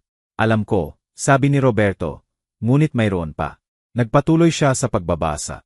Ang abogado ay nag-aarge din na si Celia ay nakatira sa bahay dahil inaalagaan niya ang kanyang apo. Na si Dalisay ay isang pabaya na ina, na hindi niya alam kung paano alagaan ang bata ng maayos. Na si Celia ay kinailangang mamagitan ng maraming beses upang protektahan si Santino. Naramdaman kong kumukulo ang aking dugo. Pabaya. Ang aking anak. Ang babaeng nagsumikap para sa batang iyon mula nang siya ay isilang. Ito ay isang estratehiya, Elena. Sinusubukan nilang ibaling ang kwento, na gawing si Dalisay ang masama. At maniniwala ang hukom sa kanila. Hindi, kung mayroon tayong ebidensya na nagpapatunay ng kabaligtaran. At mayroon tayo. Ang mga mensahe ni Ernesto, ang testimonya ni Lucia, ang testimonya ni Dalisay. Lahat ng iyon ay mas mabigat kaysa sa mga kasinungalingan ng isang abogado. At paano naman ang pagpapaalis? Tanong ni Dalisay na nanginginig ang boses. Ang abogado ay nag-aargue na si Ernesto ay may karapatan sa pag-aari dahil doon siya nakatira ng 5 taon. Na kahit na nakapangalan kay Elena ang bahay, nagambag siya sa pagpapanatili ng ari-arian. Nagambag, halos sumigaw ako. Binayaran ko ang lahat. Bawat resibo ng kuryente, tubig, gas, amilyar. Lahat. Tumango si Roberto. Alam ko. At iyon mismo ang ating patutunayan. Dala ko lahat ng resibo na ibinigay mo sa akin. Lahat ay nakapangalan sa iyo. Walang kahit isang pagbabayad na ginawa ni Ernesto. Kung gayon bakit ganito magsinungaling ang kanyang abogado? Dahil trabaho niya iyon. Ang trabaho niya ay ipagtanggol ang kanyang kliyente. Kahit na may kasalanan ang kanyang kliyente. Kahit na halata ang mga kasinungalingan. Iyon ang kalikasan ng sistema ng batas. Tinakpan ni Dalisay ang kanyang mukha ng kanyang mga kamay. Hindi ako makapaniwalang nakarating tayo dito. Sa pakikipag-away sa isang korte, sa pagkakaroon ng mga abogado. Napaiyak siya. Nagsimulang umiyak. Niyakap ko siya. Binigyan kami ni Roberto ng sandali. Nang kumalma si Dalisay, nagpatuloy si Roberto. May isa pa akong kailangang sabihin sa inyo. Ano? Tanong ko, kinakabahan sa sagot. Hinihiling ni Ernesto ang shared custody kay Santino. Huminto ang mundo. Itinaas ni Dalisay ang kanyang ulo. Ang kanyang mga mata ay pula sa pag-iyak. Ano? Hinihiling niya na ang kalahati ng oras ay gugugulin ni Santino sa kanya at ang kalahati ay kay Dalisay. Ngunit pinalayas niya siya sa kalsada. Hinayaan siyang matulog sa isang kotse. Alam ko, at iyon ang ating ipaglalaban, na ang isang amang nag-abandona sa kanyang anak ay hindi nararapat sa kustodiya. Ngunit kailangan nating maging handa. Lalaban si Ernesto ng husto. Nanginginig si Dalisay. Hindi niya maaring kunin ang aking anak. Hindi niya maaring. Siya na lang ang natitira sa akin. Hindi niya ito kukunin sa iyo. Sabi ko ng may buong katatagan na kaya ko. Hindi natin ito papayagan. Tumango si Roberto. Ang pagdinig ay sa loob ng 8 araw. Sa panahong iyon, kailangan kong ihanda ni Dalisay ang kanyang pahayag. Kailangan mong sanayin kung ano ang sasabihin mo, kung paano ka sasagot sa mga tanong ng hukom, at kung paano ka sasagot sa mga tanong ng abogado ni Ernesto. Iimbestigahan nila ako. At magiging mahirap. Susubukan nilang pagdudahan ka. Susubukan nilang pasamain ka. Babaluktutin nila ang iyong mga salita. Hindi ko alam kung kaya ko. Kaya mo, putol ko. Mas malakas ka kaysa sa inaakala mo. At naroroon ako kasama mo sa bawat segundo. Ang mga sumunod na araw ay matindi. Inensayo ni Dalisay ang kanyang pahayag ng paulit-ulit. Sinanay siya ni Roberto. Tinanong siya ng mga mahihirap na tanong. Inihanda siya para sa pinakamasama. Nakita ko siyang nagbabago. Bawat araw ay mas matatag siya. Mas sigurado, mas galit. At mabuti ang galit. Ang galit ay nagbibigay sa iyo ng lakas. Nagbibigay sa iyo ng kalinawan. Sa gabi bago ang pagdinig, hindi nakatulog si Dalisay. Narinig ko siyang naglalakad sa paligid ng bahay. 3:00 ng umaga, bumaba ako. Nakita ko siya sa kusina na nakaupo sa dilim. Hindi ka makatulog? Hindi. Umupo ako sa tabi niya. Ano ang nag-alala sa iyo? Lahat. Paano kung maniwala ang hukom kay Ernesto? Paano kung mawala sa akin si Santino? Paano kung hindi mo mawawala si Santino? Ang batang iyon ay sa iyo. Ikaw ang kanyang ina. Nandoon ka kasama niya araw-araw ng kanyang buhay. Pinakain mo siya, pinaliguan, inalagaan kapag may sakit, inalo kapag umiyak. Wala sa mga iyon ang ginawa ni Ernesto. Ngunit magsisinungaling ang kanyang abogado. Hayaan siyang magsinungaling hanggat gusto niya. Ang katotohanan ay laging nananalo. Talaga bang naniniwala ka diyan? Buong puso ko. Niyakap ako ni Dalisay ng mahigpit. Tulad noong bata pa siya at may mga bangungot. Salamat, Nay, sa lahat. Hindi mo kailangang magpasalamat sa akin. Ako ang iyong ina. Ito ang ginagawa ng mga ina. Pinoprotektahan nila ang kanilang mga anak, palagi. Ang umaga ng ika-negatibo, 8 ng Enero, ay kulay abo.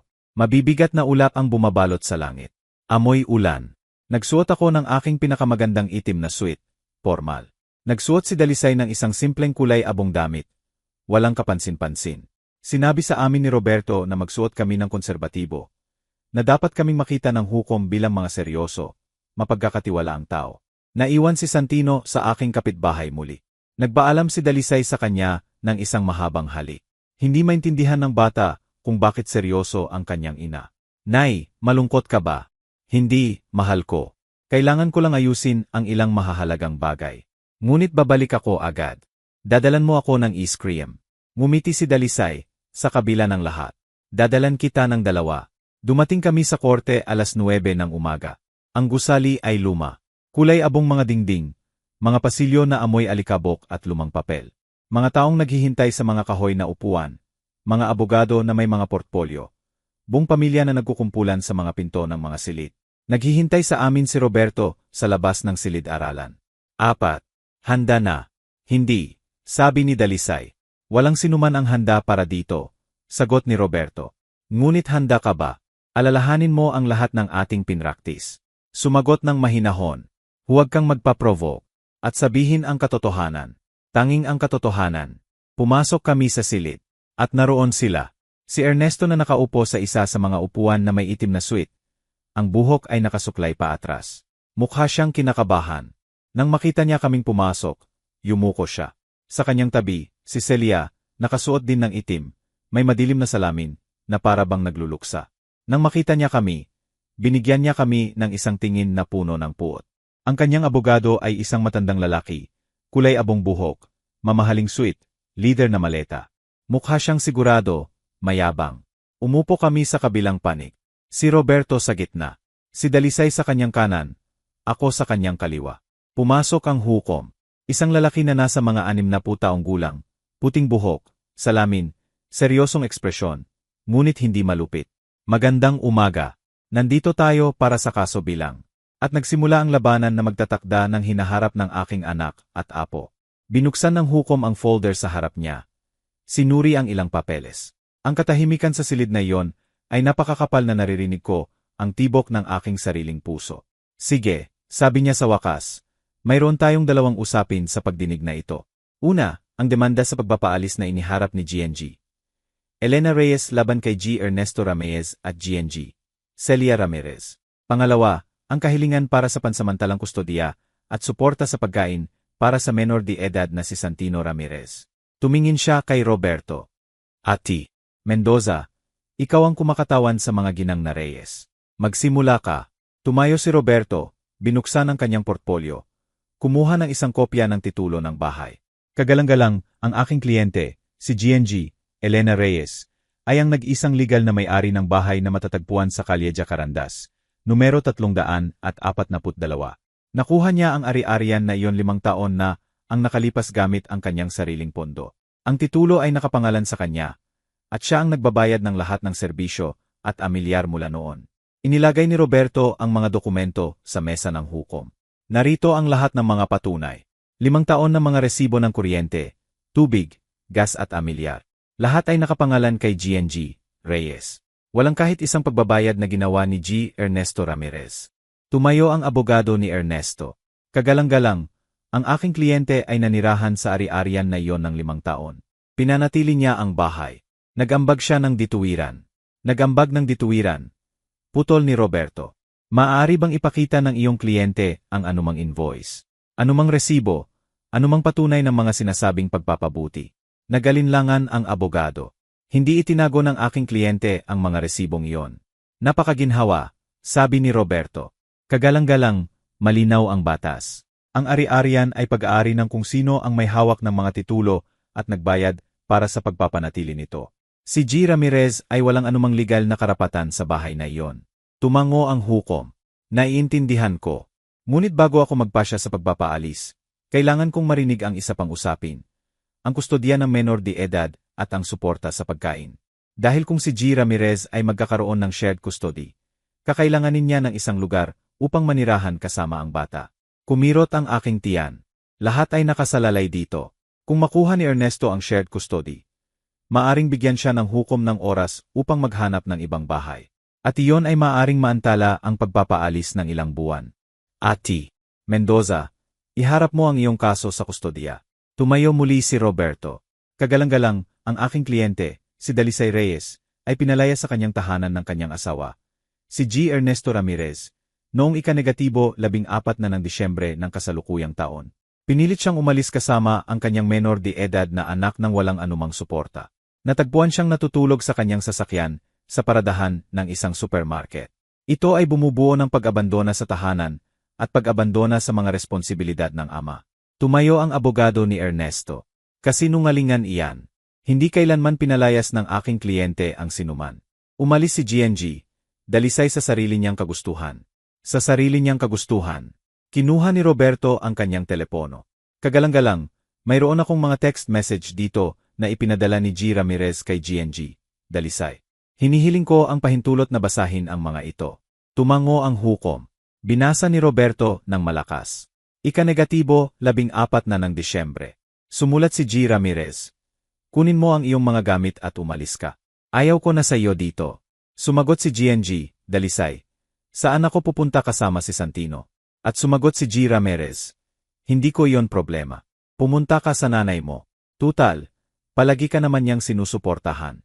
Akin ang bahay na ito. Nagbasya kami ng nanay ko na ayaw na namin sa iyo dito.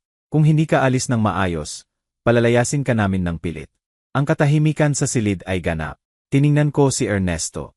Nakayuko siya. Mahigpit ang pagkakahawak sa kanyang mga kamay. Nakatingin sa kanya si Celia na may malalaking mata. Inalis ng hukom ang kanyang salamin, pinunasan, at isinuot muli. Ang mga mensaheng iyon ba ay tunay? Kagalang-galang, maaari kong ipakita sa iyo ang telepono ng aking kliyente na may kumpletong pag-uusap. Ipinasa ni Roberto ang telepono ni Dalisay sa hukom. Isa-isang sinuri ng hukom ang mga mensahe. Ang kanyang ekspresyon ay tumigas sa bawat linyang kanyang binabasa. G. Ramirez, sabi niya sa wakas, ipinadala mo ba ang mga mensaheng ito? Tumayo si Ernesto na nanginginig. Ako, kagalang-galang, nag-aaway kami. May mga sinabi akong hindi ko dapat sinabi. May mga sinabi kang hindi mo dapat sinabi. Tinitigan siya ng hukom. Inutusan mo ang iyong asawa na umalis sa bahay, kasama ang iyong anak nang hindi nagbibigay ng anumang suporta. At ngayon ay humihiling ka ng shared custody. Namagitan ang abogado ni Ernesto. Kagalang-galang, nagsisisi ang aking kliyente sa mga mensaheng iyon. Isang sandali iyon ng matinding emosyon. Ngunit mahal niya ang kanyang anak. Gusto niyang maging bahagi ng kanyang buhay. Kung mahal niya ang kanyang anak, putol ng hukom, hindi niya ito hahayaang matulog sa isang kotse. Nanatiling tahimik ang abogado. Tiningnan ng hukom si Roberto. Mayroon ka pa bang ebidensya? Kagalang-galang. Mayroon akong testimonya ng isang kapitbahay na nakasaksi sa psikolohikal na pang-abuso na dinanas ni GNG. Dalisay mula kay G. Ramirez at sa kanyang ina, si GNG, Celia. Tawagin ang saksi. Pumasok si Lucia sa silid. Kinakabahan siya. Umupo siya sa witness stand. Nanumpa siyang magsabi ng katotohanan. Tinanong siya ni Roberto. Sumagot si Lucia ng may matatag na boses. Ikinuwento niya ang lahat. Kung paano niya nakita si Celia na tinatrato si Dalisay na parang katulong. Kung paano siya nakarinig ng mga sigaw. Kung paano niya nakita minsan si Dalisay na umiyak sa pasyo at hinila siya ni Celia papasok. Kailan yon?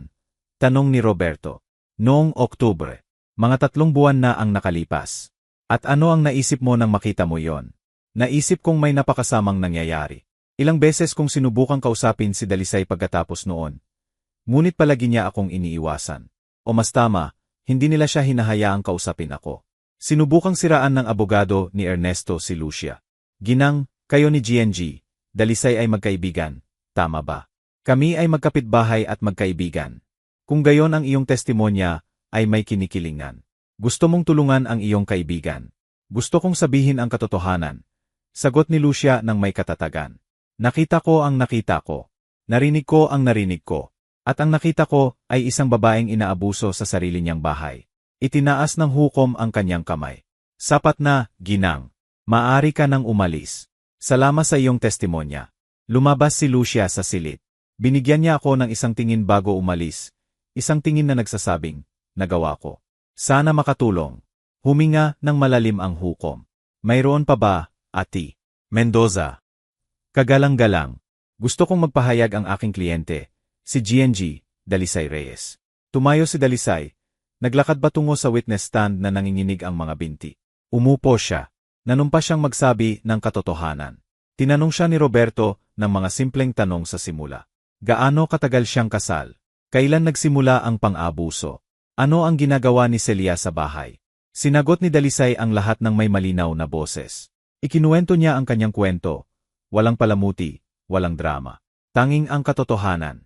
Ikinuwento niya kung paano nagbago si Ernesto pagkatapos ng kapanganakan ni Santino, kung paano kinuha ni Celia ang kontrol sa bahay, kung paano nila siya inilayo sa lahat, kung paano nila siya pinaramdam na wala siyang halaga.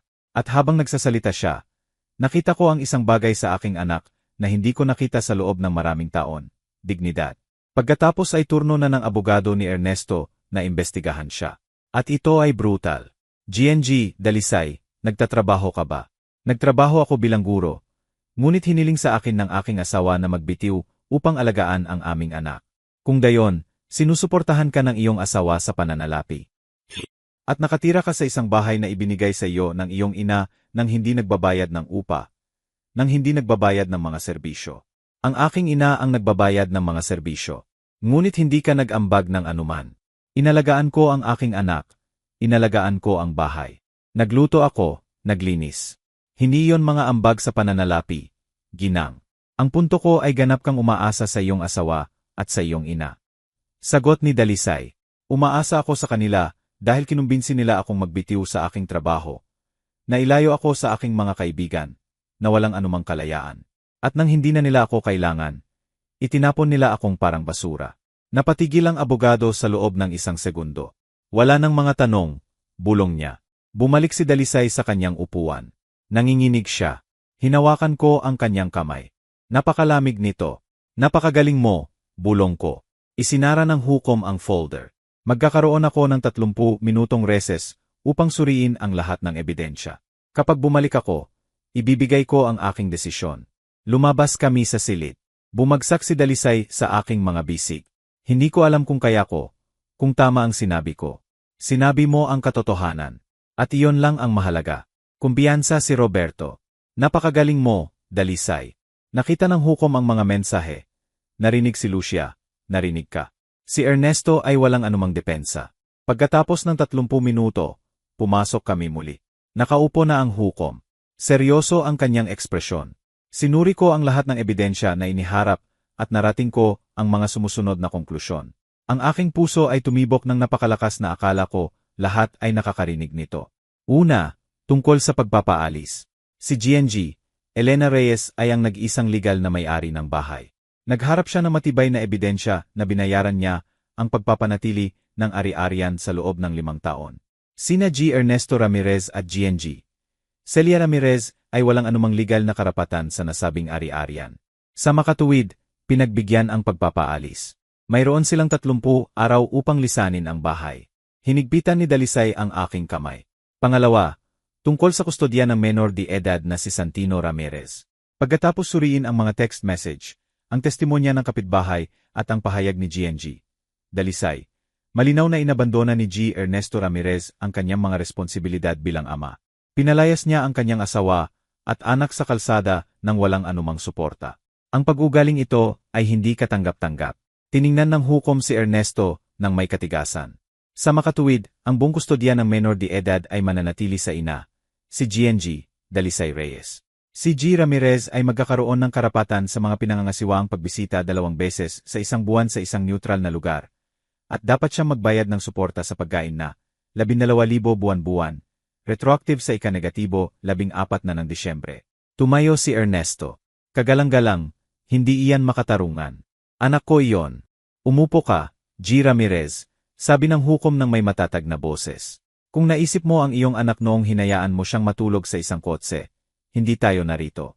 Itinataas ang sesyon. Umalingaw-ngaw ang tunog ng martilyo sa buong silid. At sa gayon, sa isang iglap, nanalo kami. Nanalo kami sa bahay. Nanalo kami sa kustodya. Nanalo kami sa hustisya. Lumabas kami sa silid. Umiyak si Dalisay. Ngunit sa pagkakataong ito ay hindi luha ng sakit. Ito ay luha ng ginhawa, ng kalayaan. Niyakap kami ni Roberto. Nagawa natin. Nagawa natin. Sa likod namin, narinig ko ang boses ni Celia na sumisigaw kay Ernesto. Lahat ay kasalanan mo. Dahil sa iyong mga hangal na mensahe, nawala sa atin ang lahat. Hindi ko sila tiningnan. Wala akong pakialam sa kanila. Napakarami na silang nasayang na oras ko, na enerhiya ko, na buhay ko. Sumakay kami sa kotse. Nagmaneho ako pabalik sa bahay ng tahimik. Tumingin si Dalisay sa bintana. Ang mga luha ay patuloy na bumabagsak. Ano ang iniisip mo? Tanong ko. Nananalo ako, bulong niya. Ngunit natalo rin ako. Ano ang nawala sa iyo? 5 taon ng aking buhay. Ang aking pagsasama. Ang aking tiwala. Ang iyong sakit. Pinutol ko. Nawala sa iyo ang iyong sakit. Nawala sa iyo ang iyong takot. Nawala sa iyo ang bilangguan kung saan ka nakatira. At nawalan ka ng 5 taon. Ngunit nanalo ka sa natitirang bahagi ng iyong buhay. Tiningnan niya ako. Ngumiti sa kabila ng mga luha. Salamat, Nay. Sa hindi pagsuko. Sa pakikipaglaban para sa akin. Palagi akong lalaban para sa iyo. Palagi. Pagdating namin sa bahay, tumakbo si Santino patungo sa amin. Nay, Lola, dinadalhan ninyo ako ng ice cream. Lumuhod si Dalisay, niyakap ang kanyang anak. Niyakap niya ito nang napakahigpit na nagprotesta ang bata. Nay, pinipigilan mo ako. Pasensya na, mahal ko. Namis lang kita ng husto. Namis din kita. At ang ice cream ko. Tumawa kami. Sa unang pagkakataon sa loob ng ilang linggo. Tumawa kami ng may gana. Nang gabing iyon, habang natutulog si Santino at nagpapahinga si Dalisay sa kanyang silid. Umupo ako sa sala na may tasa ng tsaa. Naisip ko ang lahat ng nangyari. Sa mga kasinungalingan, sa pang-abuso, sa sakit. Ngunit naisip ko rin ang hustisya. Kung paano laging nakakahanap ng paraan ang katotohanan upang lumabas. Sina Ernesto at Celia ay naglaro ng apoy. Minanipula nila, nagsinungaling, ng abuso. At ngayon ay binabayaran nila ang presyo.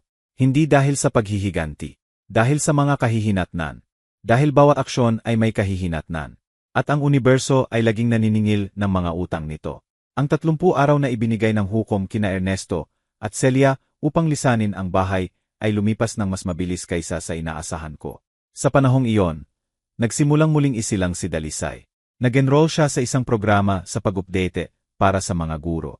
Nagsimula siyang maghanap ng trabaho sa mga pribadong paaralan.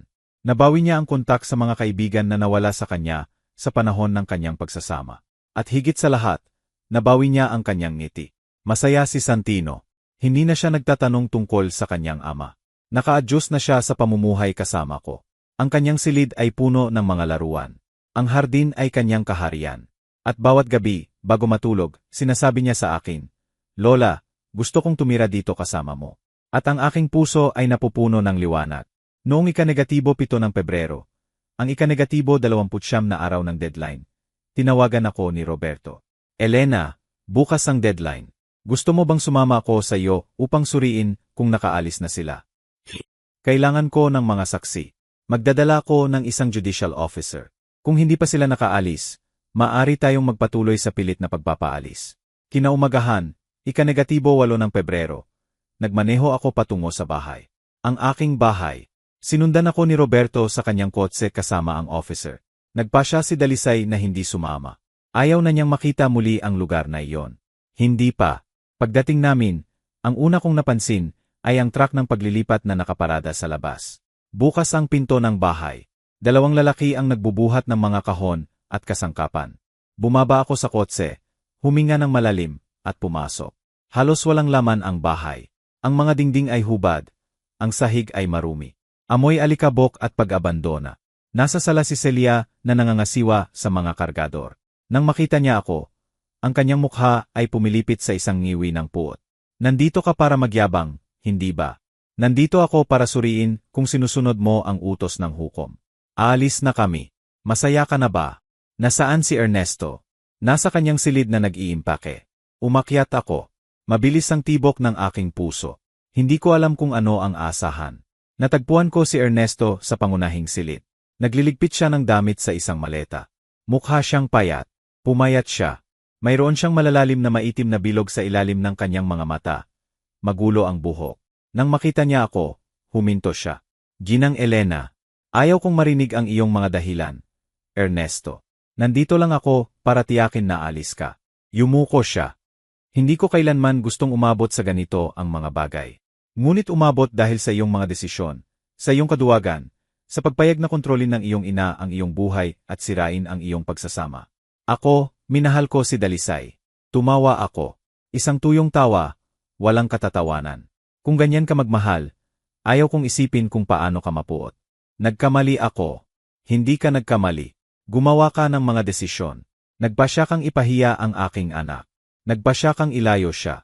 Nagbasya kang palayasin siya sa kalsada kasama ang iyong anak. Bawat bagay na nangyari ay dahil sa iyong desisyon. Napuno ng luha ang kanyang mga mata. Ano ang gusto mong gawin ko? Nawala na sa akin ang lahat. Nawala sa akin ang aking pamilya. Nawala sa akin ang aking bahay. Ano pa ang gusto mo? Wala akong gusto sa iyo. Wala na. Gusto ko lang na umalis ka at iwanan mo na ang aking anak. Lumabas ako sa silid, bumaba sa hagdanan. Pumirma si Celia ng ilang papeles kasama ang officer. Sumenya sa akin si Roberto. Lahat ay maayos. Sinusunod nila. Saan kayo pupunta? Tanong ko kay Celia. Tiningnan niya ako nang may sama ng loob. Hindi mo iyon problema. Tama ka. Hindi ko iyon problema. Ngunit nagtataka ako. Pagkatapos manirahan dito ng maraming taon, na parang sa iyo ang bahay na ito, saan ka titira ngayon? Lilipat kami sa isang apartment. Inupahan ito ni Ernesto. Magkasama kayong dalawa. Magkasama kaming dalawa. May kailangang mag-alaga sa aking anak. Ngumiti ako. Ang iyong anak ay 36 taong gulang, Celia. Hindi niya kailangan ng pag-aalaga. Kailangan niyang lumaki. Wala kang alam sa amin. Sapat na ang alam ko. Alam kong kinokontrol mo siya sa buong buhay niya. Alam kong hindi mo siya hinayaang maging isang lalaki. At alam kong kaya nawala sa kanya ang kanyang pamilya. Hinigbitan ni Celia ang kanyang mga kamao. Si Dalisay ay hindi kailanman sapat para sa kanya. Hindi ka kailanman sapat na ina upang hayaan siyang mamuhay ng sarili niyang buhay. Napuno ng luha ng galit ang kanyang mga mata. Isang araw may intindihan mo. Kapag iniwan ka ni Dalisay para sa ibang lalaki, kapag lumaki na si Santino at hindi ka na niya kailangan, may intindihan mo kung ano ang pagiging isang ina. Ako ay ina na, Celia. At alam kong ang pagiging isang ina ay nangangahulugang protektahan ang iyong mga anak. Ngunit nangangahulugan din itong pagpapakawala sa kanila. Pagbayag sa kanila na gumawa ng kanilang sariling mga desisyon. Kahit na masakit ang mga desisyon na iyon. Hindi mo iyan natutunan. Kinuha ni Celia ang kanyang bag, naglakad patungo sa pinto, huminto, lumingon sa akin. Sana maging masaya ka sa bahay na ito. Dahil sinira mo ang isang pamilya para mabawi ito. Wala akong sinira. Kayo ang gumawa niyan sa inyong sarili. Lumabas siya nang walang sinabi pa. Natapos na ang mga kargador, isinara ang truck. Bumaba si Ernesto kasama ang kanyang mga maleta. Sumakay sa kanyang kotse. Hindi man lang siya tumingin sa akin. At sa gayon, walang seremonya, walang drama, umalis sila. Sinuri ni na Roberto at ng officer ang buong bahay. Kumuha ng mga litrato. Idinokumento na ganap na silang nakaalis. Sa iyo na ulit, Elena, sabi ni Roberto. Naglakad ako sa walang laman na bahay. Bawat silid ay may mga alaala. Mga alaala noong dumating si Dalisay dito nang may pag-asa. Mga alaala noong unang naglakad si Santino sa salang ito. Mga alaala ng mga tawanan na naging luha. Ngunit ngayon ay isang bahay na lamang ito. Mga dingding, sahig, bubong. At kailangan kong magpasya kung ano ang gagawin dito. Sa mga sumunod na linggo, nilinis ko ang bahay mula itaas hanggang ibaba. Kumuha ako ng mga pintor, pinalitan ang mga kandado, inayos ang mga sira. Naging maganda muli ang bahay, malinis, maliwanag. Tinanong ako ni Dalisay isang araw, ano ang gagawin mo sa bahay, Nay? Hindi ko pa alam. Maaari ko itong kaupahan. Maaari ko itong ibenta. O maaari mo itong ibigay sa akin. Tiningnan ko siya ng may pagtataka. Gusto mong bumalik doon? Nag-isip siya sandali. Hindi. Ayaw kong bumalik sa bahay na iyon. Mayroon itong napakaraming multo. Ngunit maaari natin itong ibenta. At sa perang iyon, maaari akong bumili ng sarili kong bahay. Isang bahay na akin lamang. Walang masamang alaala, walang mga anino ng nakaraan. Ngumiti ako. Mukhang perpekto iyan. Ipinagbenta ko ang bahay noong Marso. Sa aking pagkagulat, nabenta ito sa loob ng 2 linggo. Isang batang pamilya ang bumili nito. Isang mag-asawa na may 2 maliliit na anak na babae. Sinabi nila sa akin na ito ang bahay ng kanilang mga pangarap. Ibinigay ko sa kanila ang mga susi at naisip. Sana punuin ninyo ang bahay na ito ng pag-ibig. Sana hindi ninyo maranasan ang sakit na naranasan ng aking anak dito. Sa pera mula sa pagbebenta, nakahanap si Dalisay ng isang mas maliit ngunit komportableng bahay. 2 silid tulugan, maliit na hardin sa isang tahimik na subdibisyon malapit sa isang paaralan. Perpekto ito, Nay, sabi niya noong pumunta kami upang tingnan ito. Sigurado ka ba? Ganap na sigurado. Dito ako magsisimula muli. Lalaki si Santino na masaya. At magiging malaya ako. Binili niya ang bahay noong Abril. Ang titulo ay nakapangalan sa kanya. Tanging sa kanyang pangalan. Sa araw na lumipat siya, tinulungan ko siyang magunpak. Tumatakbo si Santino sa paligid. Ginalugad ang kanyang bagong bahay. Nay, tingnan mo. Ang aking silid ay may malaking bintana. Nakikita ko ang hardin. Niyakap siya ni Dalisay. Gusto mo ba ang iyong bagong bahay? Gustong gusto ko. Nang gabing iyon, kaming tatlo ay umupo sa sahig ng walang laman na sala. Kumain kami ng pizza diretso mula sa kahon. Tumawa kami, naglano kung paano ayusin ang bawat silid. At habang nakikinig ako sa kanilang pag-uusap, naisip ko sina Ernesto at Celia. Iniisip ko kung nasaan sila, kung paano sila nabubuhay. Hindi dahil sa masamang kuryusidad, kundi dahil alam kong ang universo ay laging naniningil ng mga utang nito. At mayroon silang napakalaking utang. Dumating ang sagot noong Mayo, 3 buwan pagkatapos ng pagpapaalis. Tinawagan ako ni Patricia, ang aking kaibigan sa Human Resources. Elena, interesado ka pa bang malaman ang tungkol kay Ernesto? Ano ang nangyari? Tinanggal siya sa trabaho. Nanatili akong tahimik. Bakit? Dahil sa pagliban at mahinang pagganap.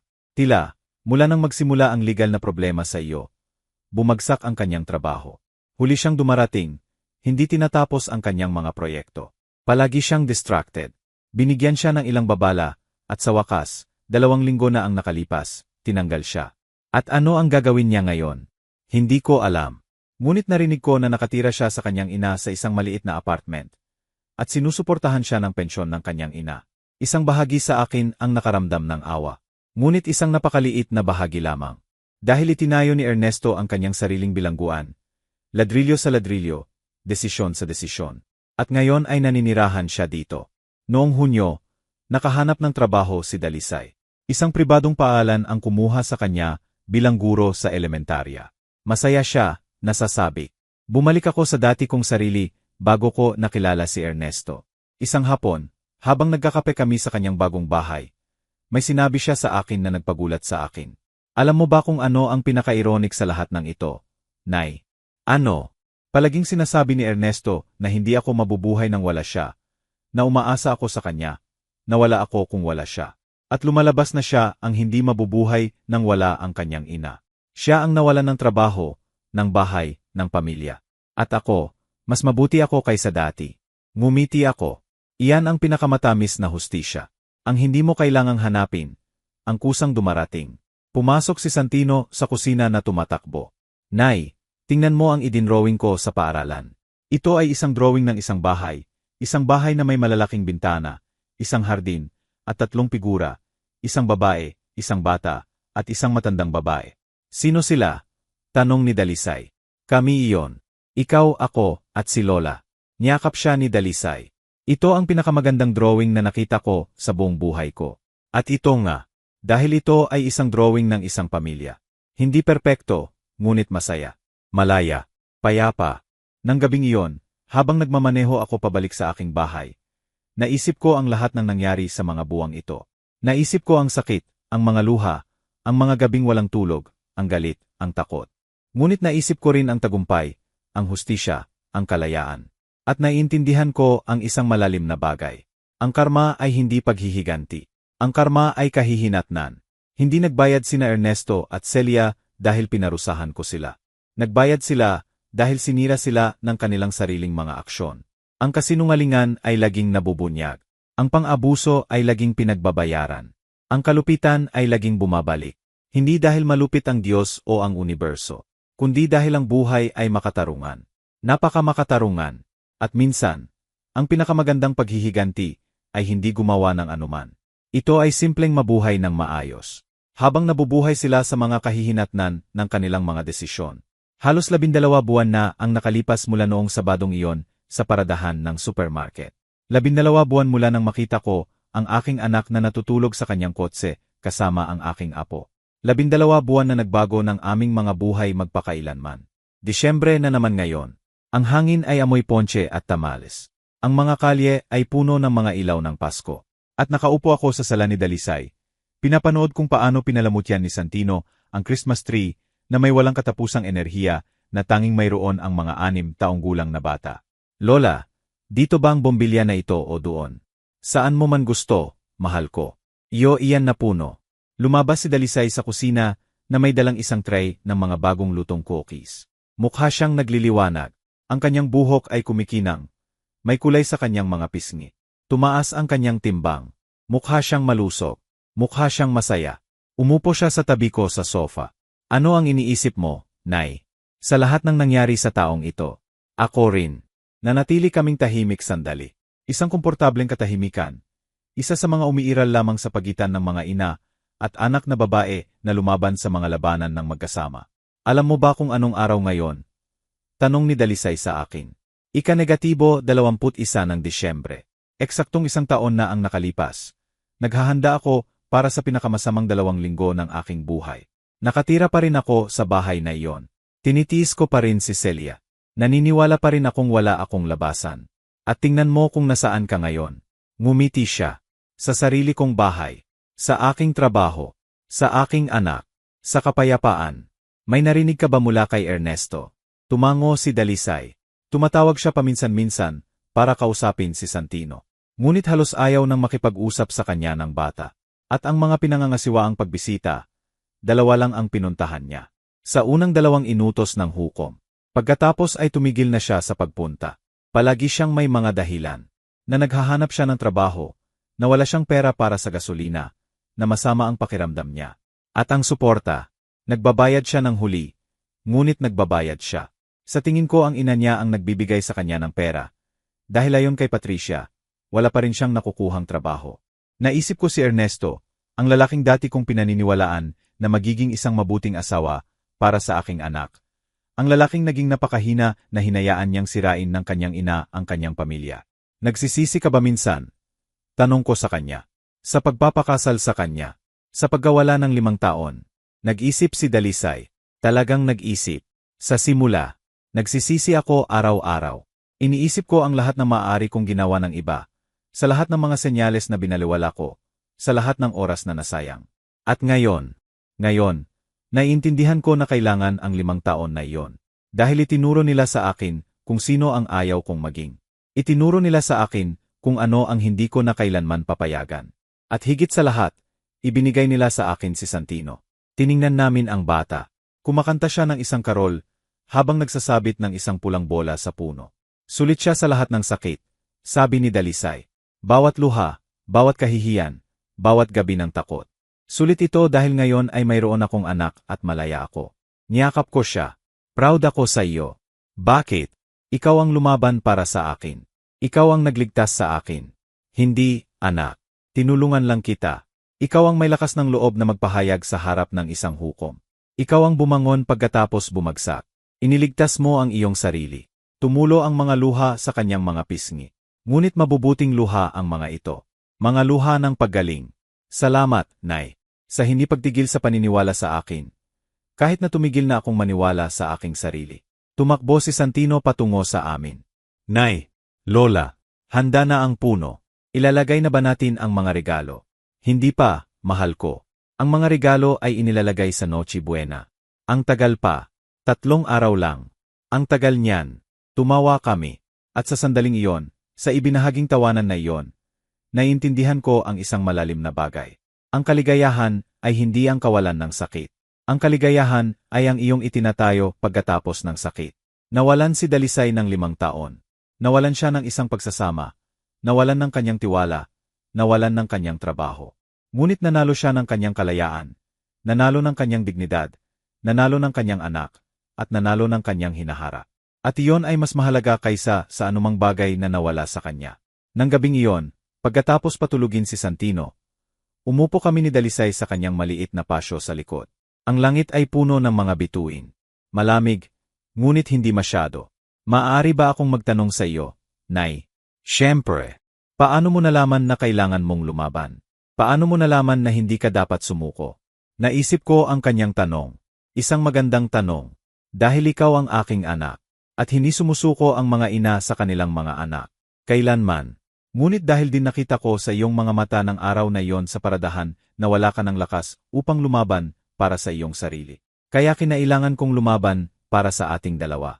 At kung dumating ka isang araw pagkatapos, 1 linggo pagkatapos, hindi ako dumating 1 araw pagkatapos. Dumating ako ng eksakto kung kailan ako dapat dumating. May sariling paraan ang universo upang ayusin ang mga bagay. Tumingin si Dalisay sa mga bituin. Minsan iniisip ko kung tinitingnan ni Ernesto ang paehong mga bituin na ito. Kung nagsisisi siya. Kung naiintindihan niya ang lahat ng nawala sa kanya. Hindi ko alam. At sa totoo lang, hindi na mahalaga. Bakit? Dahil ang kanyang nararamdaman o hindi nararamdaman ay hindi na iyong problema. Hindi na iyong pasanin. Malaya ka na. At ang kalayaan na iyon ay hindi nakasalalay sa kung nagsisisi siya o hindi. Sa tingin mo ba ay masaya siya na nakatira sa kanyang ina? Walang trabaho, walang pamilya. Hindi ko iniisip. Ngunit hindi ko rin iniisip na ganap siyang hindi masaya. Sa tingin ko, nasa eksaktong lugar siya kung saan dinala siya ng kanyang mga desisyon. At iyon ay hustisya. Hindi paghihiganti. Hustisya. At si Celia. Nakuha ni Celia ang lagi niyang gusto. Hawak niya ang kanyang anak para sa kanya lamang. Ganap niyang kinokontrol. Wala nang asawang humahadlang. Dapat siyang masaya. Ngunit hindi siya. Hindi. Dahil ang pagkontrol sa isang buhay ay hindi nagpapasaya sa iyo. Ginagawa kang alipin ng iyong sariling pangangailangan sa kontrol. At ngayon kailangan niyang mabuhay kasama ang isang adultong anak na umaasa sa kanya para sa lahat. Na walang trabaho, na walang hinahara. Iyon ang kanyang bilangguan. Ngumiti si Dalisay. Alam mo, Nay, sa loob ng mahabang panahon, gusto kong magbayad sila. Gusto ko ng paghihiganti. Gusto kong magdusa sila tulad ng pagdurusa ko. At ngayon naiintindihan ko na hindi ko kailangang maghiganti. Dahil nagbabayad na sila. Bawat araw na magkasama silang nabubuhay sa apartment na iyon ay isang parusa. Bawat araw na hindi nakakahanap ng trabaho, si Ernesto ay isang kahihinatnan. Bawat araw na kailangang suportahan ni Celia ang kanyang 36 taong gulang na anak ay isang aral. Eksakto. Iyan ang pinakamalaking karunungan na maaari mong makamit. Ang pag-unawa na hindi mo kailangang maging instrumento ng hustisya. Ang buhay mismo ang instrumento. Nanatili kaming tahimik. Isang katahimikan na puno ng kapayapaan, ng pag-unawa, ng pagsasara. Pagkatapos ng ilang sandali, nagsalita muli si Dalisay. Alam mo ba kung ano ang pinakanakakagulat sa akin sa lahat ng ito? Ano? Naakala ko ay magtatapos na ang aking buhay noong pinalayas ako ni Ernesto sa bahay na iyon. Akala ko nawala na sa akin ang lahat, na hindi na ako makakabangon. At lumalabas na iyon ang pinakamagandang regalo na maibibigay niya sa akin. Bakit? Dahil pinilit niya akong umalis. Pinilit niya akong harapin ang katotohanan. Pinilit niya akong magsimula muli. Kung hindi niya ako pinalayas, malamang na nandoon pa rin ako. Nagtitiis, nakaligtas, unti-unting namamatay. Ngunit wala ka doon. Hindi. Nandito ako. Sa aking bahay. Kasama ang aking anak. Sa aking trabaho. Sa aking buhay. At masaya ako, Nay. Tunay na masaya. At ang kaligayahang iyon ay hindi nakasalalay sa sinumang lalaki. Hindi nakasalalay sa anumang bahay. Nakasalalay lamang ito sa akin. Niyakap ko siya ng mahigpit. Tulad noong bata pa siya at nadapa at itinatayo ko siya. Iyan ang aking anak. Ang aking matapang na anak. Ang aking matalinong anak. Umiyak kami ng magkasama. Ngunit hindi dahil sa kalungkutan. Dahil sa ginhawa, sa pasasalamat, sa pag-ibig. Kinaumagahan, inimbitahan ako ni Dalisay na mananghalian. Pumunta kami sa isang magandang restaurant. Isa na may puting mga mantel at sariwang bulaklak sa mga mesa. Habang naghihintay kami ng pagkain, kumuha si Dalisay ng isang sobre mula sa kanyang bag. Mayroon akong isang bagay para sa iyo. Ano iyon? Buksan mo. Binuksan ko ang sobre. Sa loob ay isang tsek. Para sa 400,000. Napatigil ako. Dalisay, ano ito? Bahagi ito ng pera mula sa pagbebenta ng kabilang bahay. Ang bahay na binili mo para sa akin. Gusto kong sa iyo ito. Hindi, anak. Ang perang iyon ay sa iyo. Kailangan mo ito para sa iyong bagong bahay. Para kay Santino. Para sa iyong hinaharap. Mayroon na akong bahay. Mayroon na akong trabaho. Sigurado na ang aking hinaharap. Ngunit ikaw, ibinenta mo ang lupain ng iyong ama para bilhin ang bahay na iyon. Isinakripisyo mo ang iyong mana para sa akin. At gusto kong ibalik sa iyo kahit isang bahagi. Hindi mo kailangang ibalik sa akin ang anumang bagay. Hindi ito isang pagbabalik, Nay. Ito ay isang pasasalamat.